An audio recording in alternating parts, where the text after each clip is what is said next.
Good evening, America. Welcome to another episode of Break the Machine podcast. Tonight we have one of our British cousins from across the pond who is going to bring us up to speed on what is going on not only in the UK but in the EU. And it should be a very, very good night tonight. We have finally gone global, fam. bringing someone in to kind of bring us up to stuff. Even though we've kind of had our pulse on this channel with things going on around the world, and even though we're America first, we still have to pay attention, to what's going on around the world because it affects us in the long run as well. So, with that said, let's bring in Reddaywalker and the real Tombliboos. What is going on, Tom? Thanks for coming and joining with us tonight. I know it's like 1 o'clock in the morning over there, and you're staying and hanging with us tonight. So we appreciate you coming in Yeah, tonight to we be are with us. honored. No, it's my pleasure completely, guys. Thank you very much indeed for the invite. Always good to speak to my American cousins, especially considering in the next couple of years I'm actually moving to the US. So Oh, it's quite good to get the inside Really? scoop. Yeah, really? yeah. Oh, wow. So myself and the wife had made a decision a couple of years back that our destiny, now all the kids have grown up and moved out. Oh, It's wow. just me, the wife, the dogs, and the cats. We're going to take the Uh-huh. opportunity to come across to the US. Nice. So Have you thought? we're scoping out some Have you places in Tennessee in a couple of months' time. Great Oh, that's a state. good spot. It's a good state. It's a 2A state, so you'll be happy to being a veteran and whatnot. Just so everybody knows, Tom is a veteran of the armed forces. He is a British Royal Marine, and then he transferred over to the British Navy. So he's somebody that we're gonna actually bring back and probably talk some military stuff at some point. But tonight, Be good. it's about what is going on across the pond. Let's start with the censorship. There's been something that we've been seeing has been very rampant over the last year. So your thoughts on that? Yeah. So obviously we were going to touch on this behind the scenes, but it's so in the UK we've never really had this idea of free speech. You could pretty much say what you like, but there was always going to be a line that's been drawn in the sand, and you can go back hundreds upon hundreds of years to some of the rules that protect certainly the king, queen, the ruling bodies, the government from any dissenting voices. Certainly over the last year, ever since Labour come into power, what we've noticed, especially across the board in the UK, the government has gone out of its way to kind of like make sure that any of those dissenting voices are silenced very quickly. You've got, obviously, most people are aware of some of the difficulties we've been having with the minority classes in the UK. Yes, And it's been a big issue. as a result, we've been seeing widespread protests from across different various groups, and it's always the same people being singled out for prosecution and arrest, and it's not Correct. the small groups causing the issues. It's not those people that are setting fire to buildings, causing riots, that are being arrested. You are talking about the British general public, the white guy who, I mean, there's terrible stories where I've seen in the news, in the current newspapers, where people haven't even been involved in the riots. They've just been in the wrong place at the wrong time, just stood there. They've been arrested and then sent to jail. And this is what we're seeing across the board with the UK public. If you have any form of opinion, the way the current government is operating is you keep that opinion to yourself, because if you voice it in public, whether it's on the street, social media, TV, radio, the likelihood is you're going to get a visit from the police, and they're going to discuss a lot of the comments that you've made. And if you refuse to discuss anything with them and say, what laws have I broken? What you end up with is you get very irate police officers. They then arrest you, and next thing you know, you're in jail and you're getting slapped on the wrist with fines and jail time. And we're seeing it across the board, daily. And it's insane. And You got it's escalating as well, which is the biggest problem. And we've got the usual comments from people across the Western world are all saying, "Oh, you should rise up and do something about it." But the problem is the UK populace, over the course of the last 100, 200 years, have been systematically pushed down. You've not got arms in the UK, so it's not like we can pick up arms and challenge the government and have any form of civil action against them. Everything that's been done in the last couple of 100 years has been to pull the power away from the people and place it solely in the few, whether it's the king, queen, the ruling bodies, the government. They're the guys that are in control, and it's usually 5 or 10 people. And we, as the general populace, have just got to put up and deal with it, which is not a great place to be in. So what is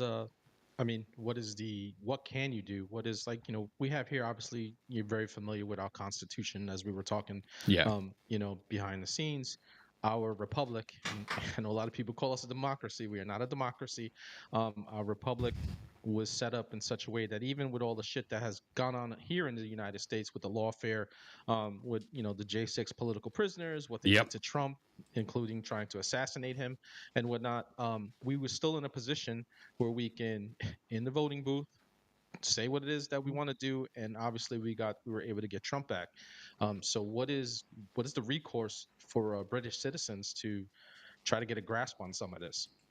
I mean, where we've got elections, we've just currently gone through some elections, and the Conservatives, which are very much similar to your Republicans, lost out to the Labour government, which is pretty much the Democrats.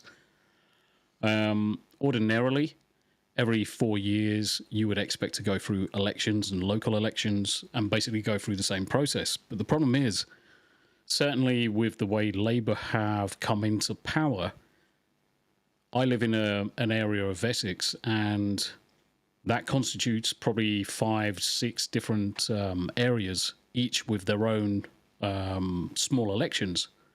But because they're supposedly grouping all of these together, they've basically cancelled all of the elections. What? So what they're doing is systematically, from areas where they know they're going to lose power, they are taking away the elections so we can't vote against them and bring someone else back that can do the job properly. How's that actually? On what basis? So what they're using is, because they're combining all of these kind of like different councils. We call them councils in the UK, but that's essentially where our politicians and our MPs will be. Because they're combining these councils into super councils, they're using an argument in the law which allows them to temporarily postpone elections up to a certain period until that work is complete. There is no legal way we can stop it. We can't challenge it because the legal mandate is there already written in law that says that they can do these things. Now, in the UK, we've got really 3 parties really to consider. You've got the Conservatives, which were the equivalent of the Republicans, like I said. You've got the Labour Party, which is your Democrats, and we've now got a Reform Party, which is kind of like the guy that tries to sit in the middle. They're slightly off to the right of middle, but they're growing in such popularity. Like it's like our rhinos over here. Yeah, they're growing in such popularity that if there were elections today, they would win quite a considerable margin against the current government, and the current government don't like it, especially where I live, because the leader of the Reform Party lives just down the road from me. I mean, Labour government know full well that if they had elections tomorrow, they would lose, and hence the area I'm in supposedly all becoming part of this super council just so they can cancel the elections for at least 4 years and not lose to the Reform Party tomorrow. Wow. And it's Well, all above I think the board and Reform legal. Party wasn't the Reform Party more like MAGA, or am I missing? I thought the Reform Party was the newer party. No. Yeah, it is. It is the newer party, but if you have a look at their policies, a lot of their policies are straight down the middle. They like a bit of this, they like a bit of that, but they are ever so slightly over to the right hand side. They're more for the British person. They're more for the general public, for the guys that actually grew up here, born here, rather than those that are coming in from the outside. Conservatives. I know. Conservatives are what? So conservatives very much are all about people who live in the country and people who want to pay their way, earn the wages, big business, you name it. Labour are all for dilution of the British public, bring as many people in as possible, because it's the only way that they, similar to the Democrats, it's the only way they're going to keep power in the long run, because they need to pull in a lot of people of the same ideals, and the general British public do not hold those ideals. We just don't hold the same ones. Yeah, you guys, I can tell you just from 2018, I saw the problems that you guys were having, right before we went across the channel. And it was on both sides of the channel, too. So not only just in England, like literally when we got over into France, into Normandy, there were just like tons of Africans just waiting to try to get over to get into England and stuff. So that has just been a huge problem. And I'm sure you pay attention to what goes on here in the United States as well. Yeah. Especially because you want to come over here. We've had that problem. We had a really huge problem, obviously, the last 4 years.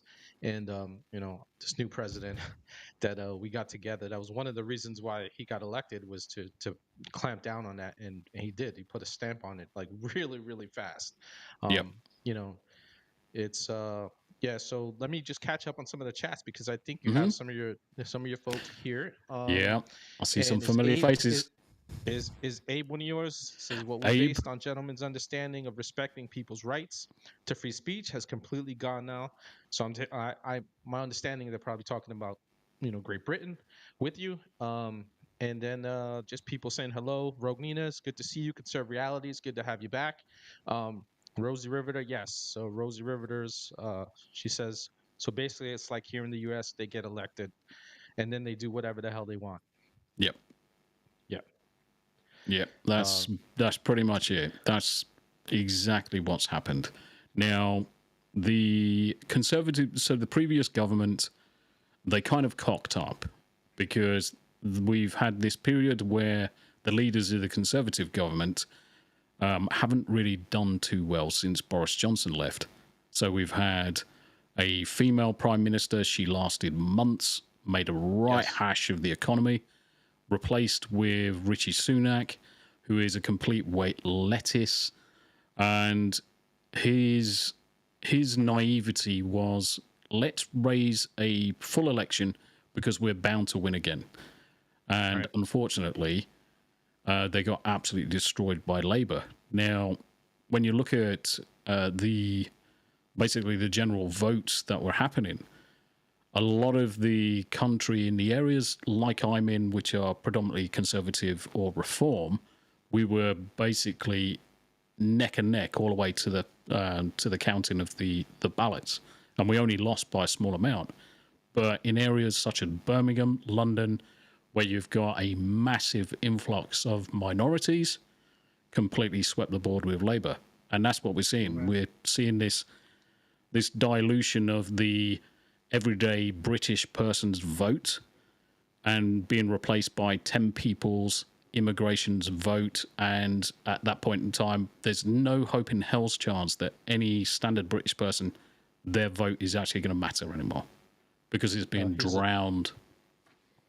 Here's a chat from Conserve Reality, who's usually on top of a lot of stuff around the world, has a lot of knowledge. He says, I just saw on a reel that apparently there's a Muslim chanting and praying happening in Windsor Castle. The caption was, England has been taken without a single shot. Correct. That seems to be a big issue with the Muslims coming into your nation. But is that true? I've seen people making like posters and memes that it's like 9 or 10 cities in the UK that actually have like Muslim mayors. Is that real? Yeah, 100% real. And if you look at all of the major cities in the UK, They are predominantly Muslim-led.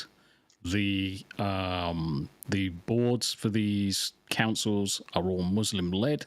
You've got complete no-go areas in some of these cities. There's areas of Birmingham I wouldn't send any person into because you're not coming out.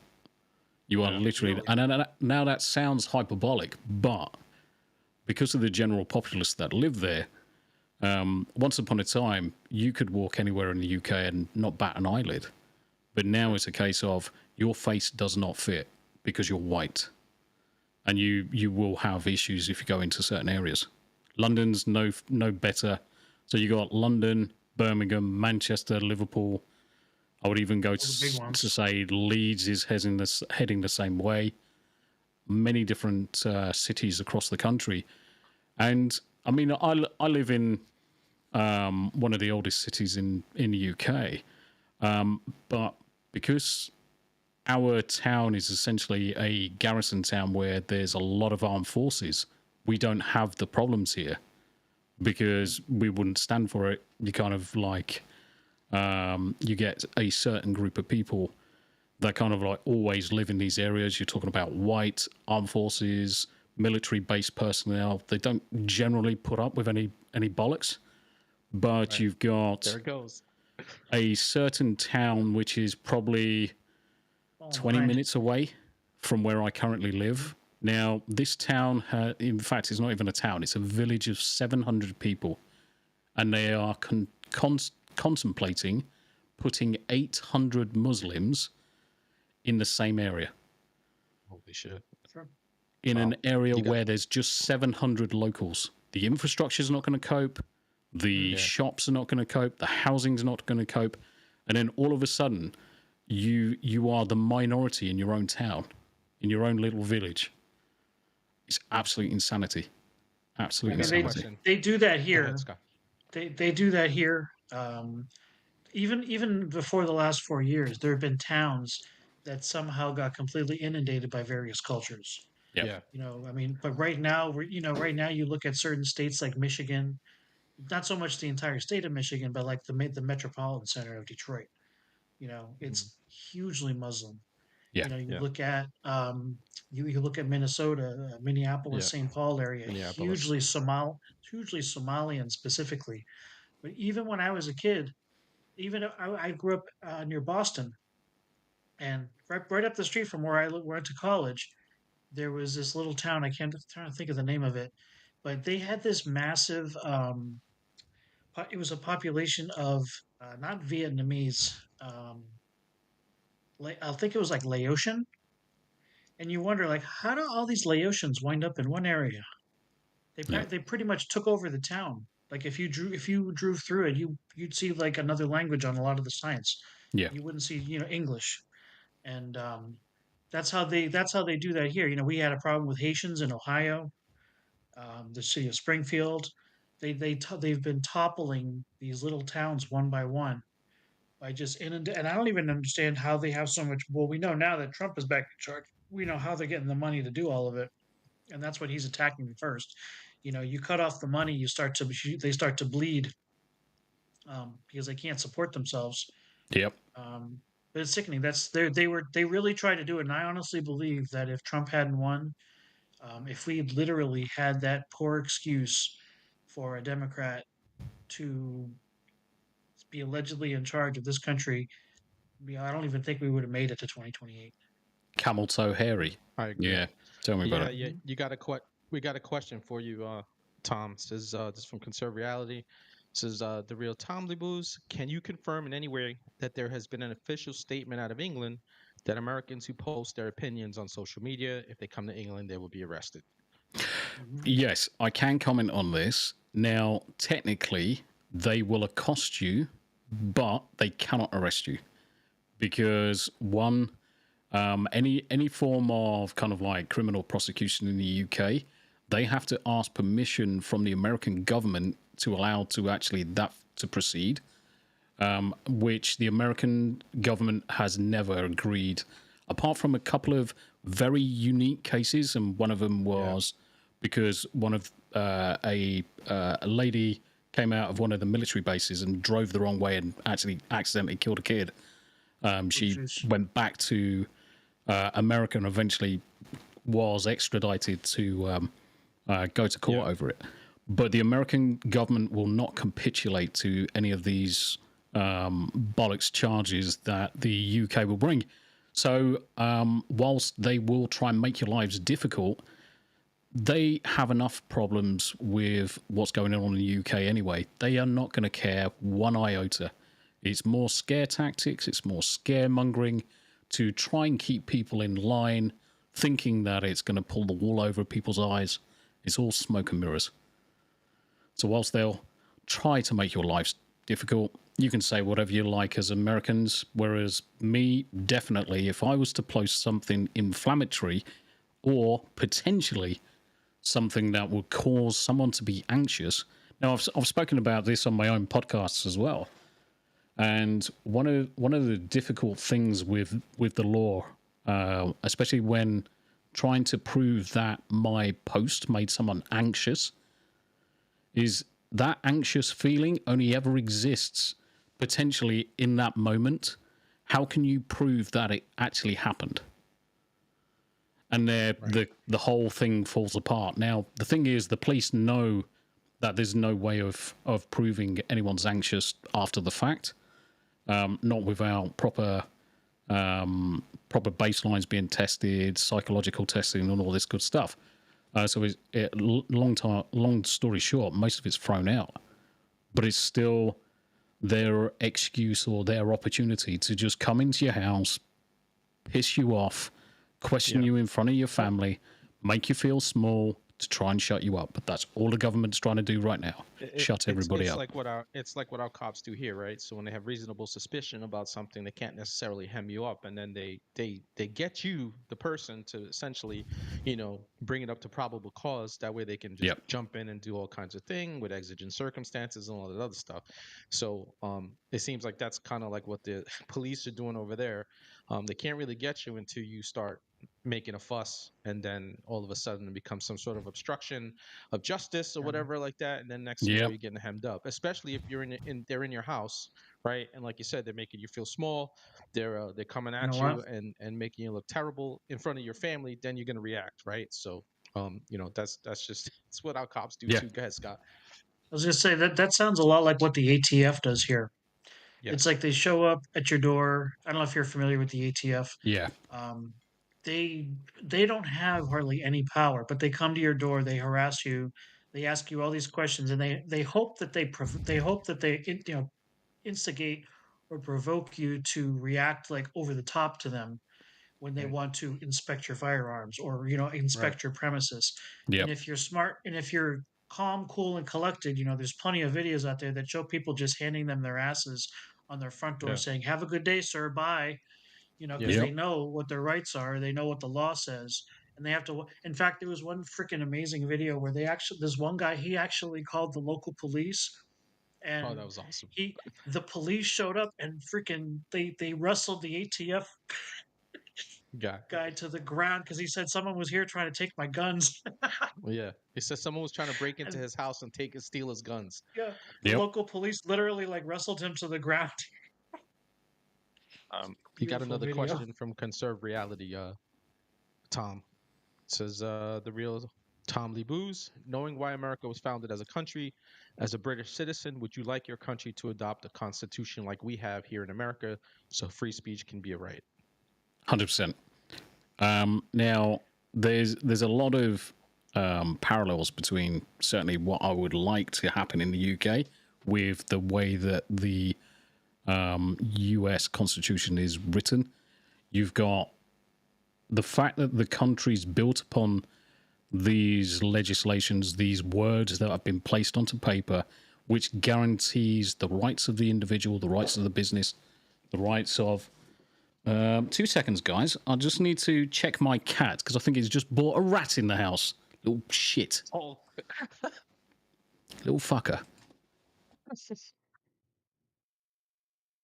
Go ahead. What are you going to bring up out of the dictionary? I was thinking he was going to call him a cock wobbler. Which is? I don't know. A We're gonna have to get him cockwomble. to. You're gonna have to say shit and get him to tell us It what it sounds is, like because it sounds like a cock. That cat sounds like a complete cockwomble.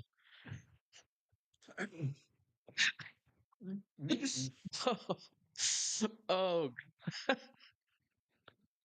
you got Rosie the River in fucking stitches and Blondie too. They're in stitches right now. Mate, it's not fucking small either. Little fucker. Was it? Was it a? Oh, Scott it's a full on fucking rat. Oh my God, Scott wanted to know if he's can you can tell us what it means if he's acting like a cockwobbler. Oh God. Blondie, one of our Blondie, one and only Blondie says pics or it never happened. Oh God. Yeah. Well, your cat doing cat things, bringing in a rat. That's a good cat. The Cat was chat a is just is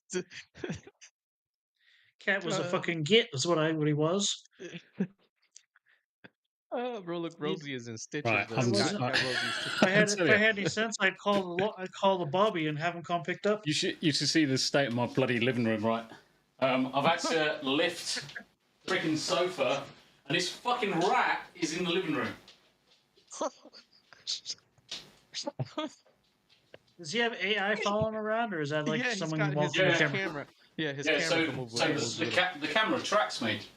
So I'm just going to Nice. mute myself as I just like destroy my house finding this rat. It's not small. It's about yay big, little fucker. Holy shit, man. Brought you a gift. Uh oh wow. Chat Man. chat is in stitches. If you're just joining us right now tonight, Man. we Acting like a fucking Muppet. we got the real Tombliboos with us from Essex in England, and right now he's dealing with a rat in the background that his cat run into the fucking house. Can't stomach, and his camera is following him around. My Holy God. shit! God, I love our British cousins. Oh my God. Ah. You know. I hope he doesn't take. I hope he doesn't take it out too hard on the cat. Cat was probably just being Yeah. a plunker. Yeah, the cat is doing cat shit. Oh wow! If you're just joining us, it's good to see you, Noemi. It's good to have you here, one and only Blondie, Rosie Riveter. Again, if you're just joining us, say hello in the chat. We'd like to know where you're where you're hailing from. Rogue Nina's a little grossed out now. She's laughing but sick at the same time. Oh, Nina, don't be God, I too hope he upset. got it. Yeah, I hope he got it. Looks like he's animals just walking around like, yeah, do whatever. Oh God, here he comes. He's back. It's underneath the sofa, I think. It's still alive? Oh yeah, it's definitely still alive. It was definitely trying to So your fight cat back. your cat didn't even murk it? It just brought it into the house? I think the cat tried to go for its spine as it normally does, but Right. now we've play with got it some more. now we've got the two dogs are in high alert, and the three cats because I've got three cats as well. They're all God. downstairs, like looking around. Yeah, that rat's insane. not in a good it's not in a good predicament right now. Don't take it out on. Don't be too hard on the cat. He was just being a plunker. Oh mate, he's been a twat. That's what he is. Little shit. And the thing is that because I'm staying downstairs with the dogs to keep them company tonight, because obviously I'm streaming. Now I'm gonna be sleeping on the sofa, and this fucking rat's underneath it. Oh, you're gonna have to tear your shit up before you go to bed, man, and murk that rat, man. Yeah, I've opened up the back door, so hopefully, it's just gonna try and do its escape in a second. But mate, it's insane. How's that for action? That's nuts. Yeah, I got news for you, man. You got the chat in stitches right now. They can't stop laughing. They're laughing so hard. Mate, I couldn't believe it. I was like, I saw the cat out the corner of my eye. I'm like, what the fuck has he got in his mouth, the little shit? And it's like big. And I'm thinking, what's he got? He must have a burger. He's just like gone to McDonald's or something. Maybe And it was a crumpet. mate, it would have to be a packet of crumpets to match the size of this shit. And then all of a sudden it's like, beep, beep. And then I hear this scrabbling. I'm like, fuck. Turn around, expecting it to be kind of like a little mouse or something. No, it's a big fucking rat. Nice. Yeah, I'm quite surprised he didn't bring in 4 turtles with him as well. Oh, listen, is your cat? Your cat is obviously an outdoor cat because he goes out. He goes hunting. Yeah, all 3 of the cats are outdoor cats, so they like to go hunting. I mean, they're only babies. I mean, They bring you gifts. Where we live right next to armed forces military ranges. So where they do all of the explosives, the shooting and what have you. So there's plenty of mice, plenty of voles, plenty of rats across there. And yeah, they spend most of their evening just tearing up the place. Oh, Noemi gave you a whole bunch of cats. There you go. Cheers, Naomi. Kind of need that right now. So we were talking about here. This is Rogue Nina hit it right on the bunch as well. We were talking about rats, so the cat wanted to add to the conversation. Yeah, that's true. I mean, let me get that out of my face because I feel like it's going to go up my nose in a minute. Holy shit! It's my wife's equipment, and my wife is like 5 foot, 4'10". So my wife is really, really short. But because she's really, really short, she has everything really, really low and really, really close to her face. And I'm like, this is pretty much up my nose. It's insane. Yeah. Speaking of rats, I see that your government has been talking big on Ukraine. How's that going with your prime minister? Do you know what? Ever since this Labour government came into power, so only non-blondie, they're only eating the dogs, they're eating the cats, they're eating the pets. Indeed. So ever since this bloody London, ever since the Labour government came into power, we have been told incessantly that the previous government left a £22 billion black hole that needed to be filled with all the hard-working taxpayers' money. And then the next thing you know, they're taking money away from pensioners for winter fuel payments. So in the UK, we provide the OAPs with the least amount of money, winter fuel payments to heat their houses through the winter because half the time they can't afford to either eat or keep the heating on. So they get an allowance. That was the first thing they sacrificed. Then they decide to capitulate to all of the unions, whether it was teachers, police, whether it was rail unions, transport unions, and say, we're going to give you all pay rises. Right, okay, where's all this money coming from? Next thing you know, they're cutting funding for the NHS, and obviously in the UK, NHS is one of the state staples of our country of being able to provide free healthcare to people. That's being cut. Is at its lowest kind of like funding in many, many, many years. Schools are being hit. Armed forces is being hit. And all of the time there's no money there, there's no money there. So they're raising taxes, and of course, everyone's really upset about that. Next thing you know, last week, Keir Starmer agrees that he's going to give £2 billion across to the Ukraine. And the insane part of it was not the fact that he's giving $2 billion over to the Ukraine, but he's actually funding it based on assets seized from Russia to pay for missiles and equipment to the US. So they're effectively stealing Russia's money and giving it over to the Americans to give that missiles industrial complex here in the United over to States, Ukraine. yes. It's absolute insanity. Yeah, it is. It is Absolute insanity. It's like when Biden was just doling out. I made plenty of videos of Zelensky, and I always call him, America's biggest welfare recipient, right? Like when we were doling out money, the billions of dollars and everything like that, obviously some of the oligarchs got some of that money because they were having fucking parties in their clubs at the beginning of the war. We've talked about it on this channel at length about, I literally saw it on TV. It was like an expose on 2020 on ABC or some shit like that. I forgot who showed it, but anyway, but but it literally was just going. One of one of our Democrat senators was like, "No, the money's not going to them. It's going directly to, the military-industrial complex, and then we're sending it over there." So I was like, "Oh, so essentially you're lining your pockets with dividends from your stock portfolio and stuff like that because you all got freaking stock in all these military-industrial complex, and the back end kickback deals that you have with these companies and stuff like that." So, um, Rosie, I'm definitely British, my friend. Definitely British. I've got a lot of Sure, German man. friends. What?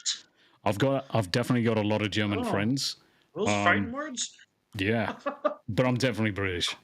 Born and bred in the middle of the UK, in a little town called Burton-on-Trent. Yes. Let me ask you this. Yes, sir. In the U.S., one of the things they always talk about Ukraine is how, like, mostly the last 4 years when Biden was, in charge, um, a lot of that money that the U.S. oh, sent to she's the talking. U.S. Oh, she's talking about the. Okay, Rosie, Oh, the let's prime minister. we'll take a Okay, that's step different. back. The prime minister's a bellend. He can be born in out in Mongolia. He's still a twat. So yeah, Yeah, he's who probably knows where German. he's from? What I was Keep saying was in the U.S. we have like they talk a lot about, at least not on the mainstream media, but we talk a lot about how the politicians are getting kickbacks yeah. from the Ukrainian. But they only ever I only see memes and I see like lists, about U.S. politicians. But I believe probably that I don't know if you have lists, but UK politicians, probably German politicians, French politicians. I'm assuming that like a lot of those kickbacks are probably going to all of those European countries as well. Like, do you believe that, or do you know about that? It's less about being able to prove it, know about it, but there's So, definitely kickbacks going on somewhere. I mean, the latest when we were looking at obviously Zelensky coming across to see Trump not so long ago, and he got put firmly in his place. But the very next day, Zelensky's suddenly in Europe. He's in London, hugging with the prime minister and everybody else, and instantly it's, oh yes, there's going to be more money for Ukraine. Everyone's got to stand up for Ukraine. There is absolutely no way, there is absolutely no logical reason why the UK or any of the Western countries should be involved in anything that's going on in Ukraine. All of this was came about because there's been a long-standing agreement with Russia that we will never put NATO on your doorstep. We'll never put NATO on your doorstep. And what's progressively happened over the last 15 years, country by country, it's got closer and closer to the point where Russia's had to do something. So you've got this situation where everybody in Europe's now pushing so hard for the war to continue. War to continue. You got Trump who's saying we need to stop the war. Let's go for peace. How even if Ukraine has to give back a portion of Ukraine back over to the Russians because they're fundamentally Russian anyway. But he's arguing for peace, and every other country is arguing to keep the war going. That can only mean one thing, that there's money going into these people's pockets.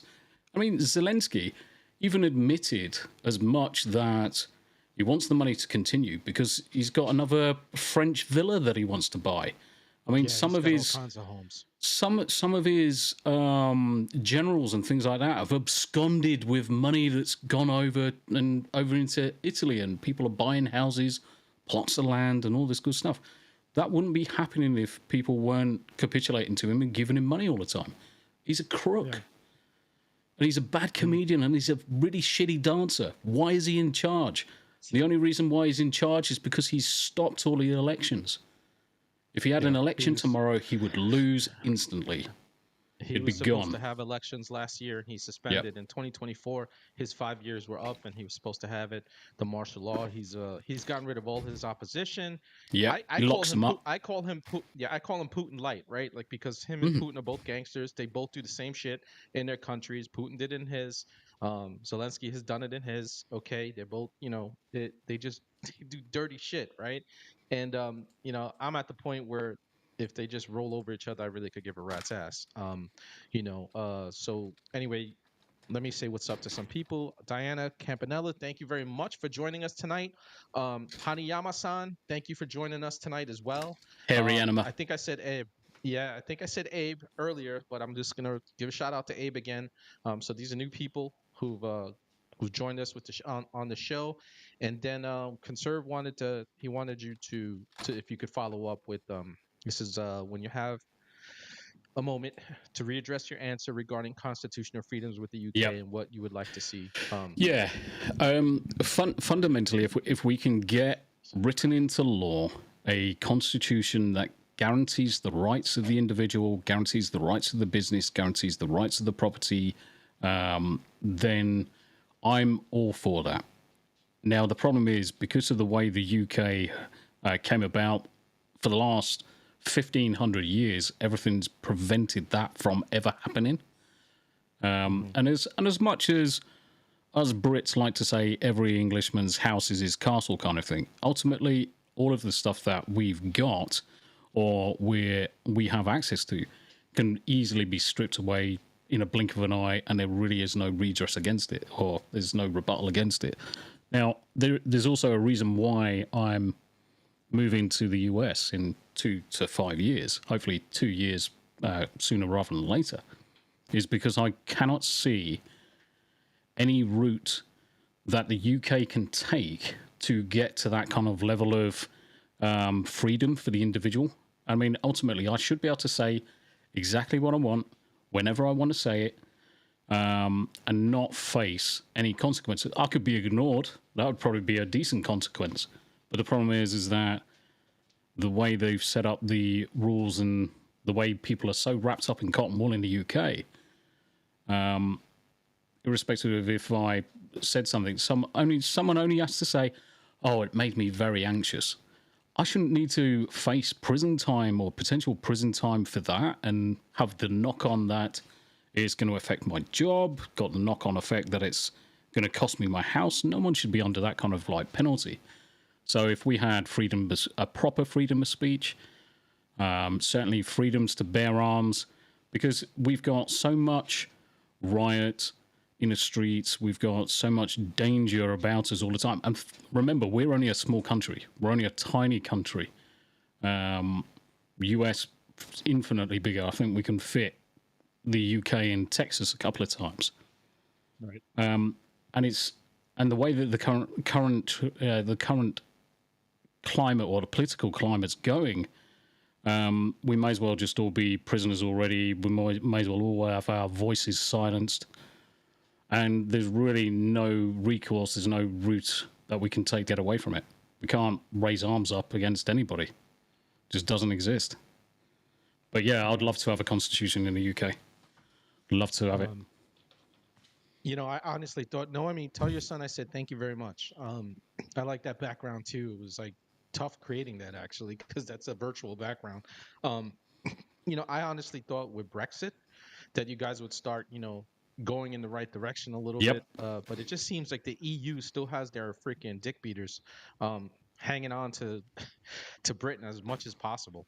The problem with Brexit, I was all for Brexit, 100%. Still am all for Brexit.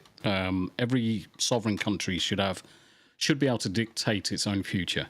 Now, the bigger problem that we have, because we are heavily reliant on EU countries for imports, exports, energy, you name it, they use that as a weapon to punish the British public for choosing to leave.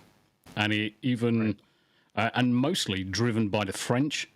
So Marnier and Macron and everybody else basically turned around and said, we're going to do our damnedest to punish the UK so much that any other country that considers it is going to see what's happened to the UK and think better. Now, that's absolutely disgusting. Everybody should have the opportunity to do whatever they need to do. And us choosing to leave was our choice. We shouldn't be punished because of it. Yeah, Scott. Just a quick question, because I just think it ties into what you were just saying. Our impression over here, at least my impression over here, is that I mean, if it's possible, Nigel Farage could become prime minister if he got voted in. Yep.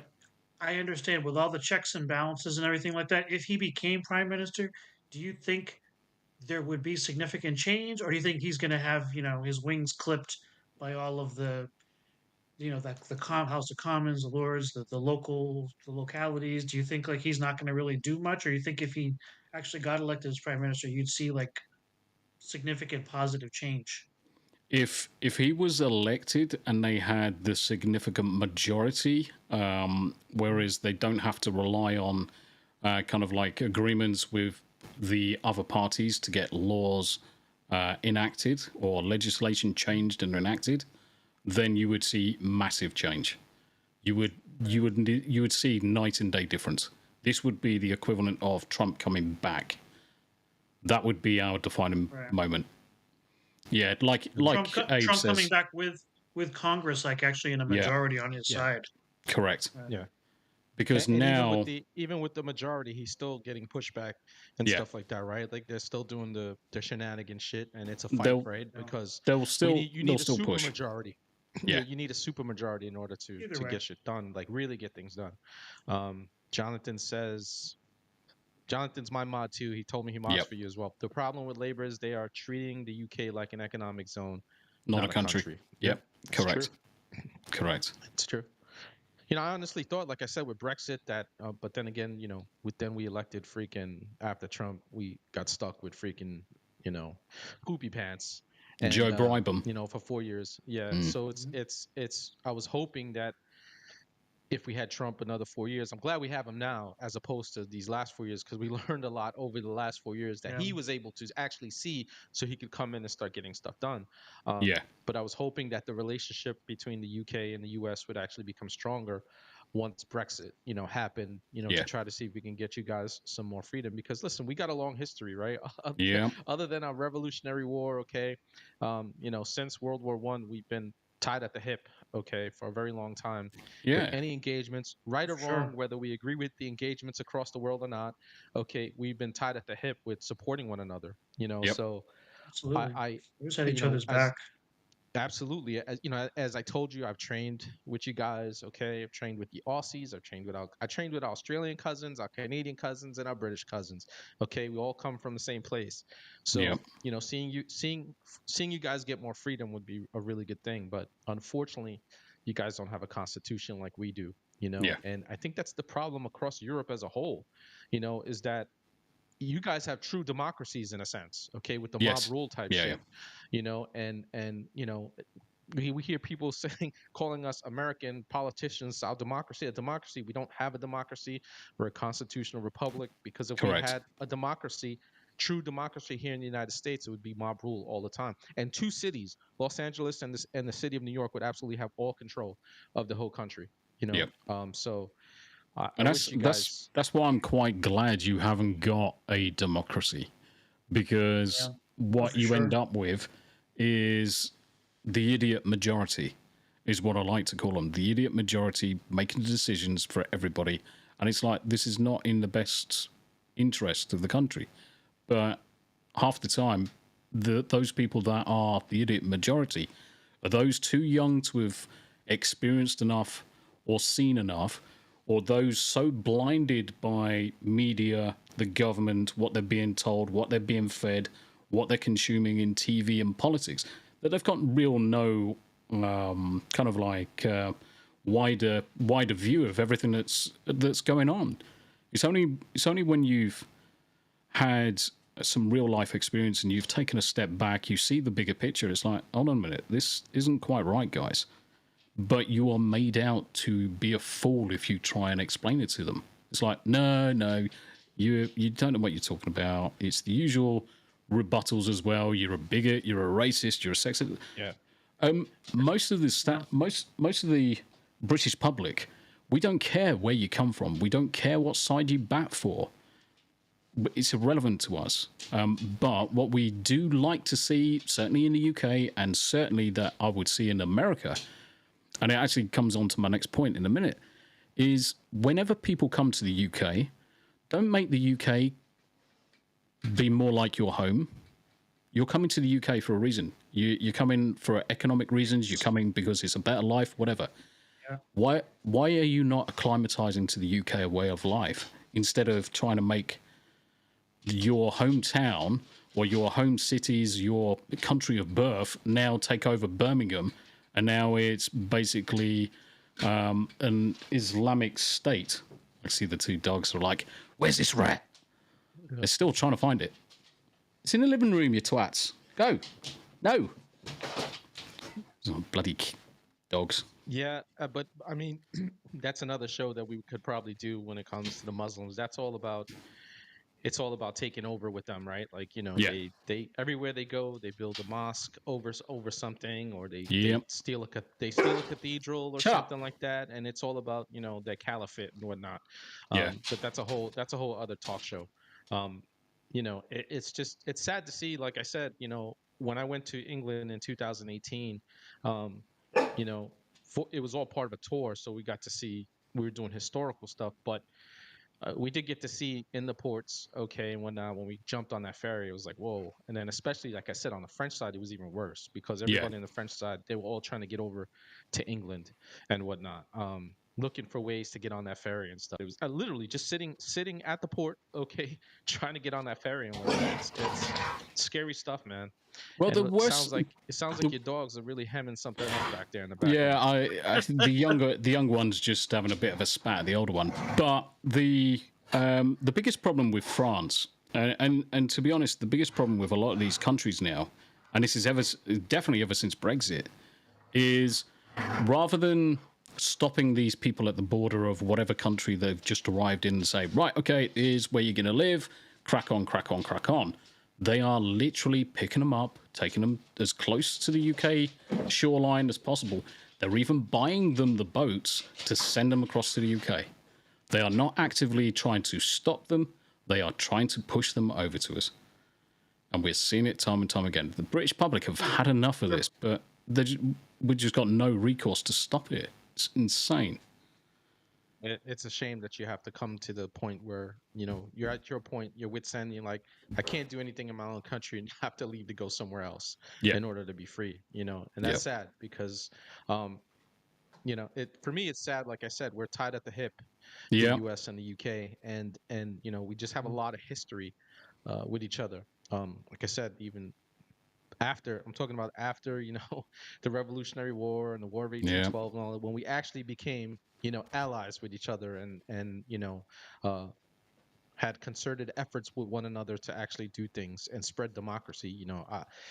We're Gen Xers, so we remember Margaret Thatcher, right? And we remember, I remember seeing England in the 1980s and whatnot, in the early 90s, and seeing what it was like, not having been there at that time, but just seeing it on TV and whatnot, and listening to people like Margaret Thatcher. So it's just tough to see that and hear it here on the U.S. when British cousins are freaking suffering over there. And again, you said something key earlier about it's really all about going after white British, the white British, okay, the native Brits, okay, all right, that's what it's really all about, okay, and we have that here in the U.S. too. Okay, there's a anti-white movement that's been going on for a very long time here in the United States, and we saw it over the last 4 years. What you were discussing about them bringing illegals into your country, we had NGOs, religious, non-religious, our own government was doing everything they can to just put, like what Scott was saying, they were placing people, okay, in specific areas, especially conservative areas, all right, to try to throw off the demographics of that area and whatnot, so that they can, again, get voters, future voters. But it didn't turn out the way they thought it was, because they pissed off a lot of the youth, okay? A lot of young Americans saw that they were suffering.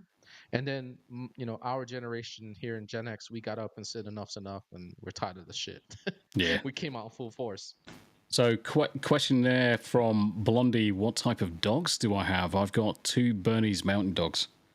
So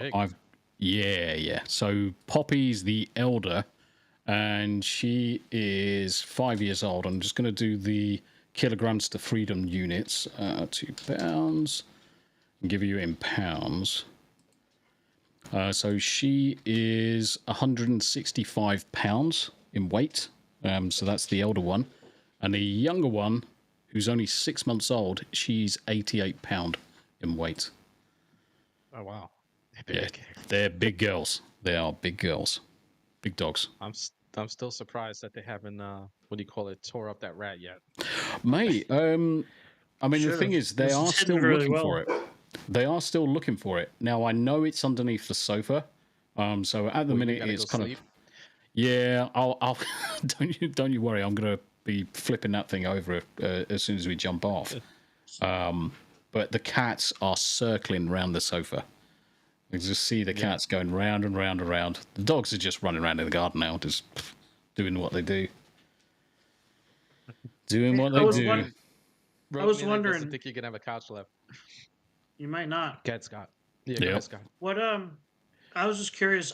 I know what like the BBC's reaction was, and I know what like the the global media's reaction was. But I was just curious, like in your circles, like people that you talk to, I'm not even sure what you call your people, the people that you talk to. I don't know if they're reformists or conservatives. But I was just curious to know, like, did you get to see the reaction or the interaction between Trump, JD Vance, and Zelensky last week? And I was just wondering, like, what was the reaction to like the common person that you associate with?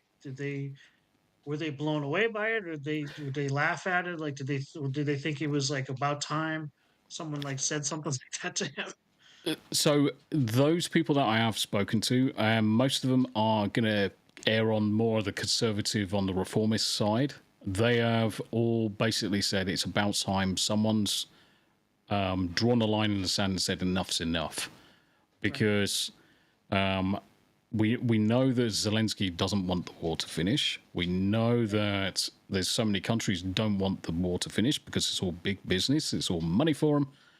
But eventually someone's going to have to draw a line in the sand, and we were so glad that obviously the reaction between, or the interactions between Trump and Vance last week, and the one thing that I was like flabbergasted with is obviously Zelensky's come in, and the first thing is he's wearing a freaking tracksuit to a state visit, and I'm like, you're not on the streets of Russia right now, mate. Why are you wearing your freaking Adidas and onesie and coming and thinking that it's appropriate for that level of a meeting to wear a bloody tracksuit? And then he's spouting off that, oh, but if you don't give us more money, then the fight's going to eventually come to you. No, there's a big freaking ocean in the way, and there's a lot of things that would happen way before then.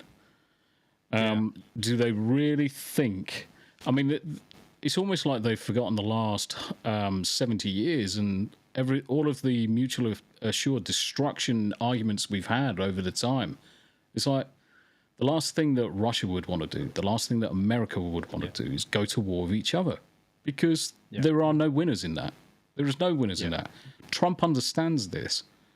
And I would actually argue the toss and say Putin understands this as well. Putin doesn't want a war. But he's sick and tired. He's absolutely sick and tired of NATO and groups like NATO. Especially, it's mostly the Europeans that are driving this now. Certainly the previous administration. Because we've also got to accept, how did it all start? Who actually blew up the Nord Stream pipeline? Because it wasn't the freaking Russians. It was a combination of Ukrainians and the previous administration, the Americans. Yeah, that's the CIA and absolutely. So 100%. So from our perspective, for them to actively challenge Zelensky and put him back in his place, then you get these fucking idiots, certainly in the UK, the politicians, all saying, because obviously Zelensky came over to Europe and came and gave hand jobs to all of the fucking prime ministers and shit. The first thing that everyone's on Twitter, this is how you greet a leader of a country. It's like, what the fuck are you playing at? They were definitely slobbing his knob on fucking Twitter. Yeah. It was something special to see. I mean, they were fucking cupping balls. They were gagging on the Zelensky cock so badly that the rest of us in the UK, all as normal people, were just getting disgusted with some of the rhetoric that was going around. I mean, just Twitter was awash with it. This is how you greet a sovereign head of state. I was like, he's in a fucking tracksuit, you bellend. Yeah. I mean, they all got roasted though. They were all Yeah. Twitter fucking acted accordingly and roasted the fuck which was out of all of them, great. you know. And going back to what Scott was saying, and you'd understand this. The JD Vance, the Marine, came out of him because he heard what he heard was a private talking to a gunnery sergeant with the wrong fucking tone in his voice. All right. Yep. And he jumped in his ass like, you don't talk to the gunny like that. You know what I'm saying? Yeah, And exactly. he ripped into him. Okay. Yep. And the Marine just came right out of him with that one. So it was good to see. And then with the comment with you know, you guys will see it too. That just fucking set Trump off, and he went And you he went fucking ape and shit did you with catch one. that? Did you catch that insult? He called Yeah, JD Vance a bitch in Russian. Yeah. in Russian. Yeah, Yep. Suka was That was it crazy. Suka or Yeah. something like that? Yeah, Suka. you noticed Suka. that. You told me that when we were talking about it. I was like, I Yeah. didn't see that, and then we had to go play Yep. that, and I was like, I didn't see that shit. Yep. Yeah, he called him a bitch and stuff like that. Did you see the parody meet between Zelensky and Trump? I saw a couple. I saw a couple different ones. The one where they talk about the baggie at the start. No, I didn't see that one. I'm gonna find it. I saw the Oh, one yeah. about the size of their penises. And God. Trump was like, "You have like a 2-inch penis. It's pretty much a micro penis." And you It probably the is. memes were going on and awesome on though. about that. Yeah, the meme was awesome. I saw one that was like the last time I came here, there was coke in the house. I'm gonna drop this one into private chat. Obviously in the EV marks. There you go. Okay. This hang on. is He can, absolutely hilarious. Absolutely Let me pull hilarious. this up. Oh God. We watched this on our podcast. Didn't get hit for it or anything like that. So, but it's Hold on. so good. The effort that's gone into bring this. up. This is Chef's Kiss.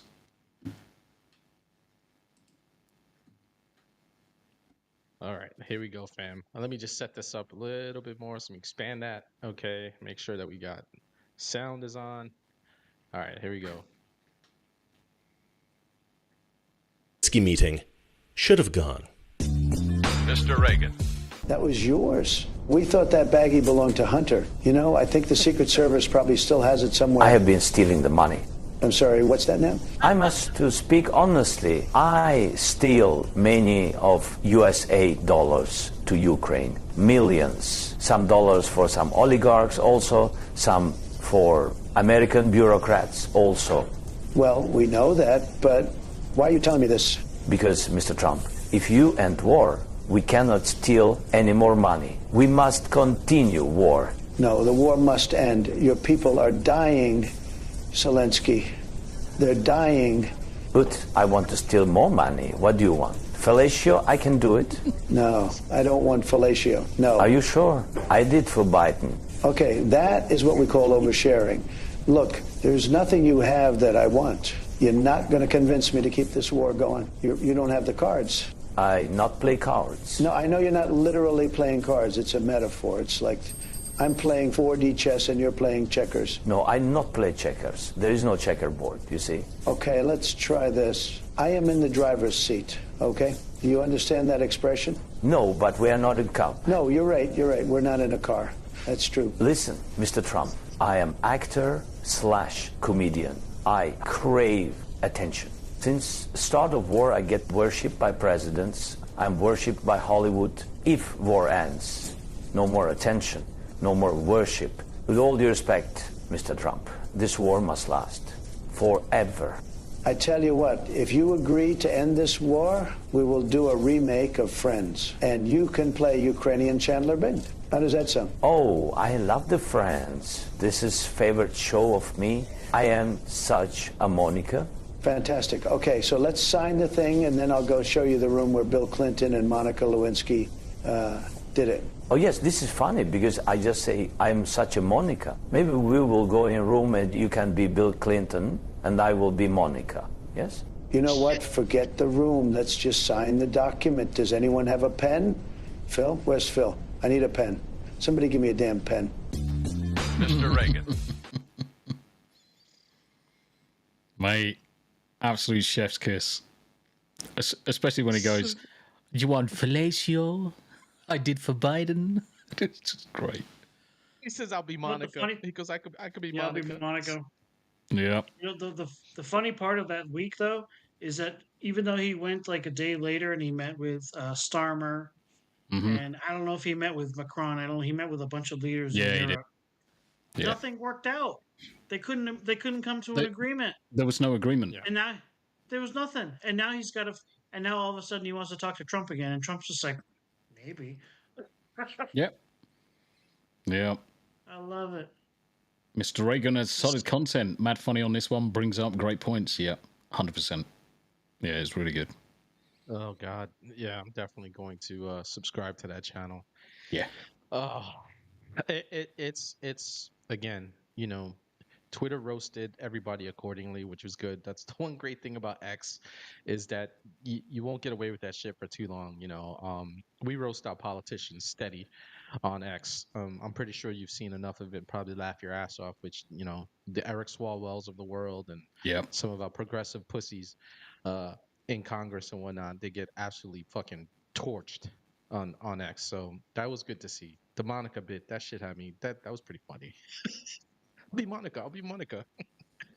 Oh, yeah, He's totally like, forget the Monica. room. Just get me a pen so we can sign this Yeah. paperwork. It's like, let's go to the room where Bill and Monica did it. No, let's not. No, it's really good.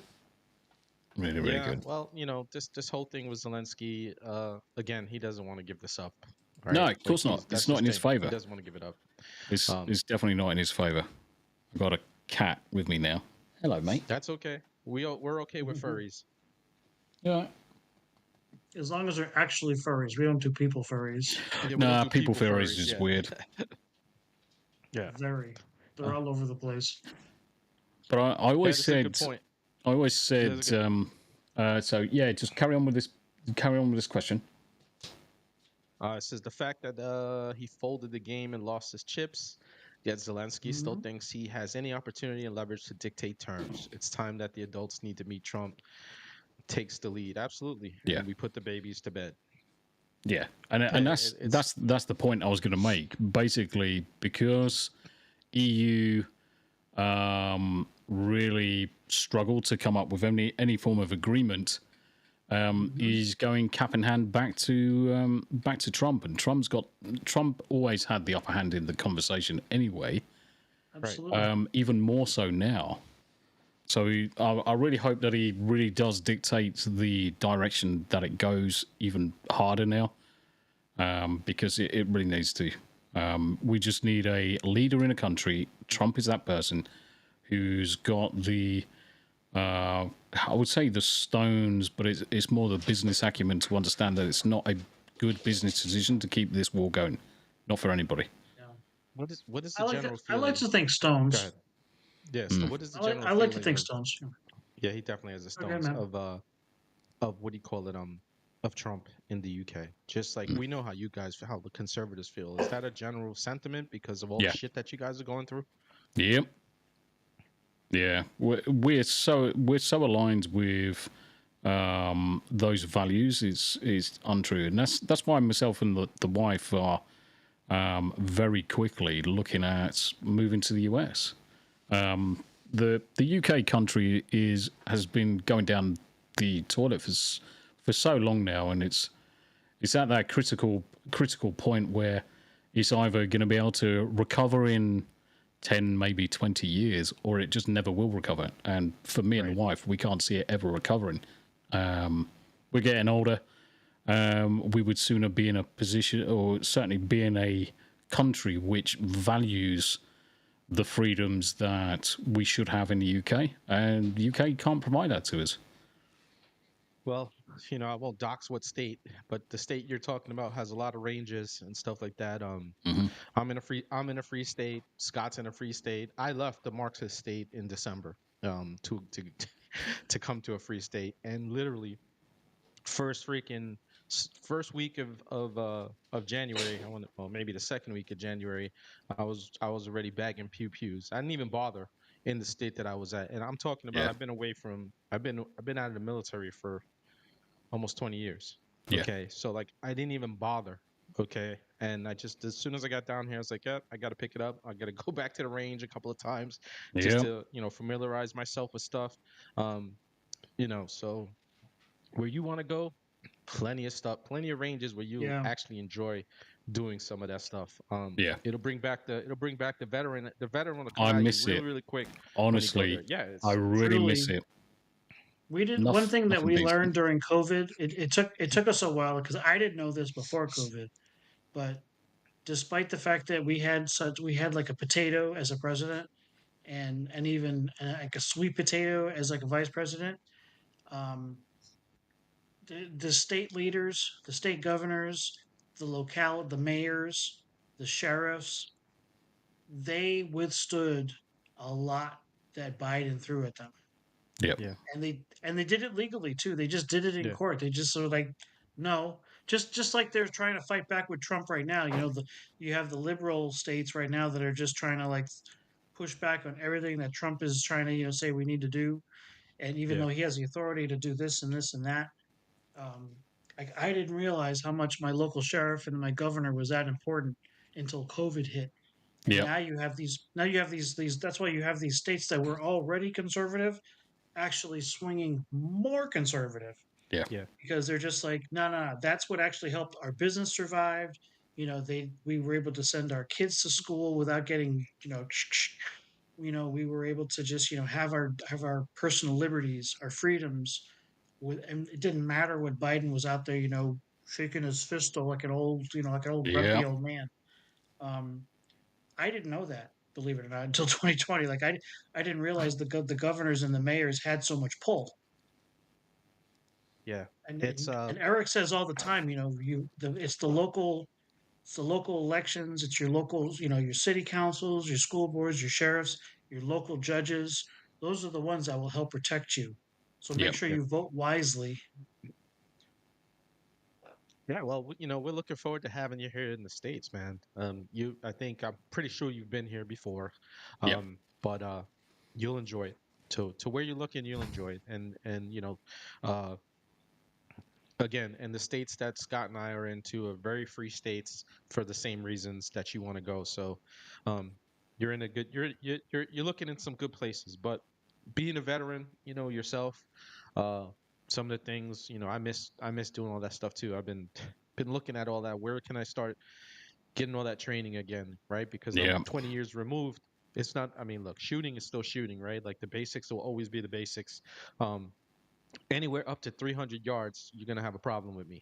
Anything past that, my eyes aren't as good anymore. But a lot of things have changed, so you'll enjoy it when you come over, and we'll be glad to have you, man. We want to have as many Yeah. Patriots as possible. I'm looking forward to it. I really am looking forward to it. And I was actually quite surprised the wife was as keen as I was. And I mean, Right. when I spoke to the wife about it like 3-4 years ago, it was kind of like more off the cuff. Do you know what? We should just pack up everything and just move across to America. Kids have moved out. No mortgage anymore. We own the home. So we can just sell up, move across to America. Lucky enough, where I work is, my God, I'm getting attacked by animals. What do you want? What do you want? Want love, Eric, man. I found a clip. Eric, you gotta share this one, Eric. Or send it. Go ahead, send it to the private chat, brother. I'm gonna send it. I'm gonna DM to you. Wait till I come back. I got to run to the bathroom. But this was Okay. actually a just for our You guests. D- This what was do you actually You DMing it that- on what do you call it, on IG? no DMing it to you through the direct chat in okay, here. okay. I got it. Yeah, I'll wait Do for you, brother. Are you familiar with the man named Simon Campbell? Yes. Yeah. Oh, you do know him? Oh, well, then this may not be a surprise to you. It depends on Is- when this apologizes that you might see a cat arsehole in a minute because he likes to just That's- walk in front of the problem. camera. Say This hello, is mate. All right. This So was a this is- video. This is the little arsehole that just brought the rat in. Oh, And yeah. And you, mate. Go ahead. There's I'll a wait lot of for you, bro. people in the Come on. chat that. All right, I'm gonna run, but I'll just say this: there's a lot of people in the chat that probably remember this guy, and if you didn't, you missed out. In 2021 or 2022, during the height of COVID, he laid the smackdown on this Pennsylvania school board here in America, and I believe he's British. He was just citing the Constitution, and he was the most bombastic Brit I've ever seen. just like going at them. Very smart guy. I'll be right back. Not good, man. Abe says it's now called Only Cats. Yeah, Swear, I love definitely. you guys. The, If you're the just cats. joining us, yeah, hang on one second. Let me just do a quick plug, brother. If you're just joining us, say hello in the chat. We have the real TheRealTombliboos who's hanging with us from the UK. He stood up tonight to spend some time on US time with us. He's been bringing us up to speed on what's going on in the UK, things that are going on in Europe and whatnot. And now we're learning that him and the old lady are headed to the US at some point, which is going to be great to have. The more patriots we have in the United States, the better. Please, again, say what's up in the chat to everybody. There's if you want to help to support the channel, there's a buy me a coffee. It's pinned at the top of both the Rumble and YouTube channel. And Jonathan has been dropping the Discord in there. Please, become a member. It's a great place for patriots to come together, drop information, learn new things, and talk to one another, right? Because we got to have these spaces where we can dialogue with one another. Yep. So don't forget to join the Discord and whatnot. It's free. I don't charge anybody any money or anything like that. I don't do that. I take my I take what I want to do from the great Rush Limbaugh. He never once went to satellite radio or anything. He stayed on AM and FM radio so that America could hear him, and never wanted people to have to pay to listen to it. Because listen, we're talking about freedom on this channel, and information should be free. So anyway, also Jonathan, if you can, please drop Tom's what do you call it, YouTube. He's in the description, his YouTube channel. If you go to his YouTube channel, he has a link tree that has literally every single one of his links in it. And Jonathan, if you can, just drop it so if people want to go ahead and subscribe to him. He has a segment that he does, a show that he does with his wife that I'm gonna get ready to start watching. They're actually gonna be on at 1 p.m. tomorrow Eastern. Yep. I'm actually going to listen to that because I think that, we're having a good time with you tonight. I can only imagine that's going to be pretty funny listening to you and your wife tomorrow go off on things. So I'm looking forward to that. Imagine a British sitcom comedy. That is basically the show with me and the wife.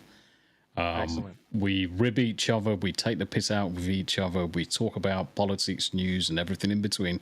And generally, we just talk about life as two old farts, been married for far too long, and just generally have our views about the world. So yeah, definitely more than welcome to come and join in. Is it anything like Are You Being Served?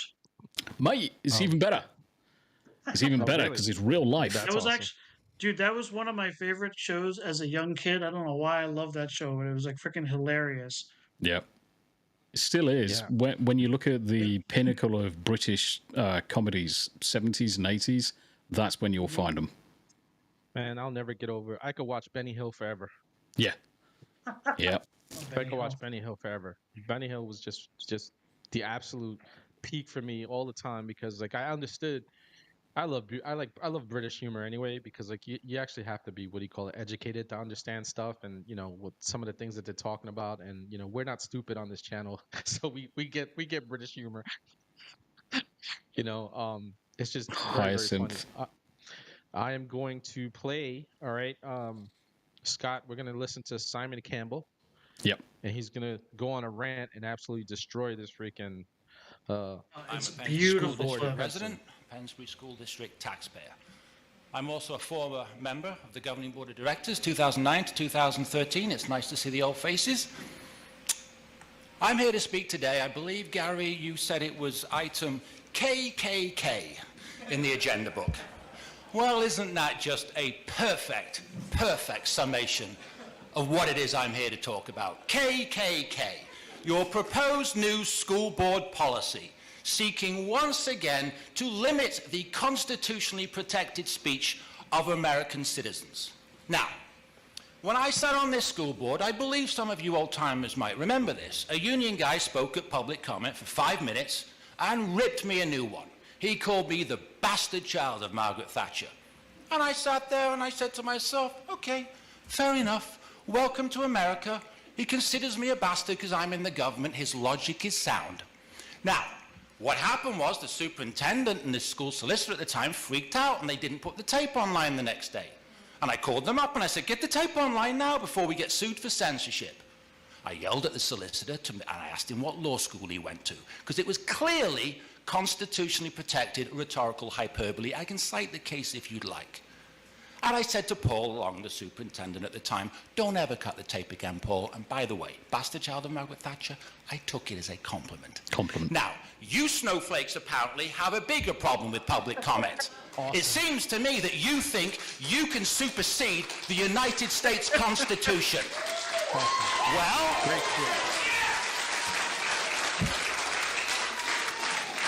I've got news for you, School Board President Benito Mussolini. Your power does not supersede that of the US Constitution and the First Amendment rights of the citizens of this great nation. Let's be very, very clear who has the power. Mr. It is Campbell, not government policy. Do not warn me or do not interrupt my time. That if you make personal insults like that again, or if you personally direct your comments, you will be asked to step away from the podium. I'm going to quote to you, solicitor. I'm quoting, just a minute, do not talk over me. This is my comment, not your comment. I'm quoting to you now from the United States Supreme Court 1964 case, New York Times versus Sullivan. This is constitutional case law in this country, and I'm quoting you from the US Supreme Court. The judges wrote that this nation is founded on the, quote, profound national commitment to the principle that debate on public issues shall be uninhibited, robust, and wide open, and that it may well include vehement, caustic, and sometimes unpleasantly sharp attacks on government and public officials. That's constitutional case law in this nation. I don't have to be nice to you. Nobody behind me has to be nice to you. If you don't like living in the United States of America, then you can all move to Russia, Cuba, or China. This is the First Amendment. 100%. I will caution you, solicitor.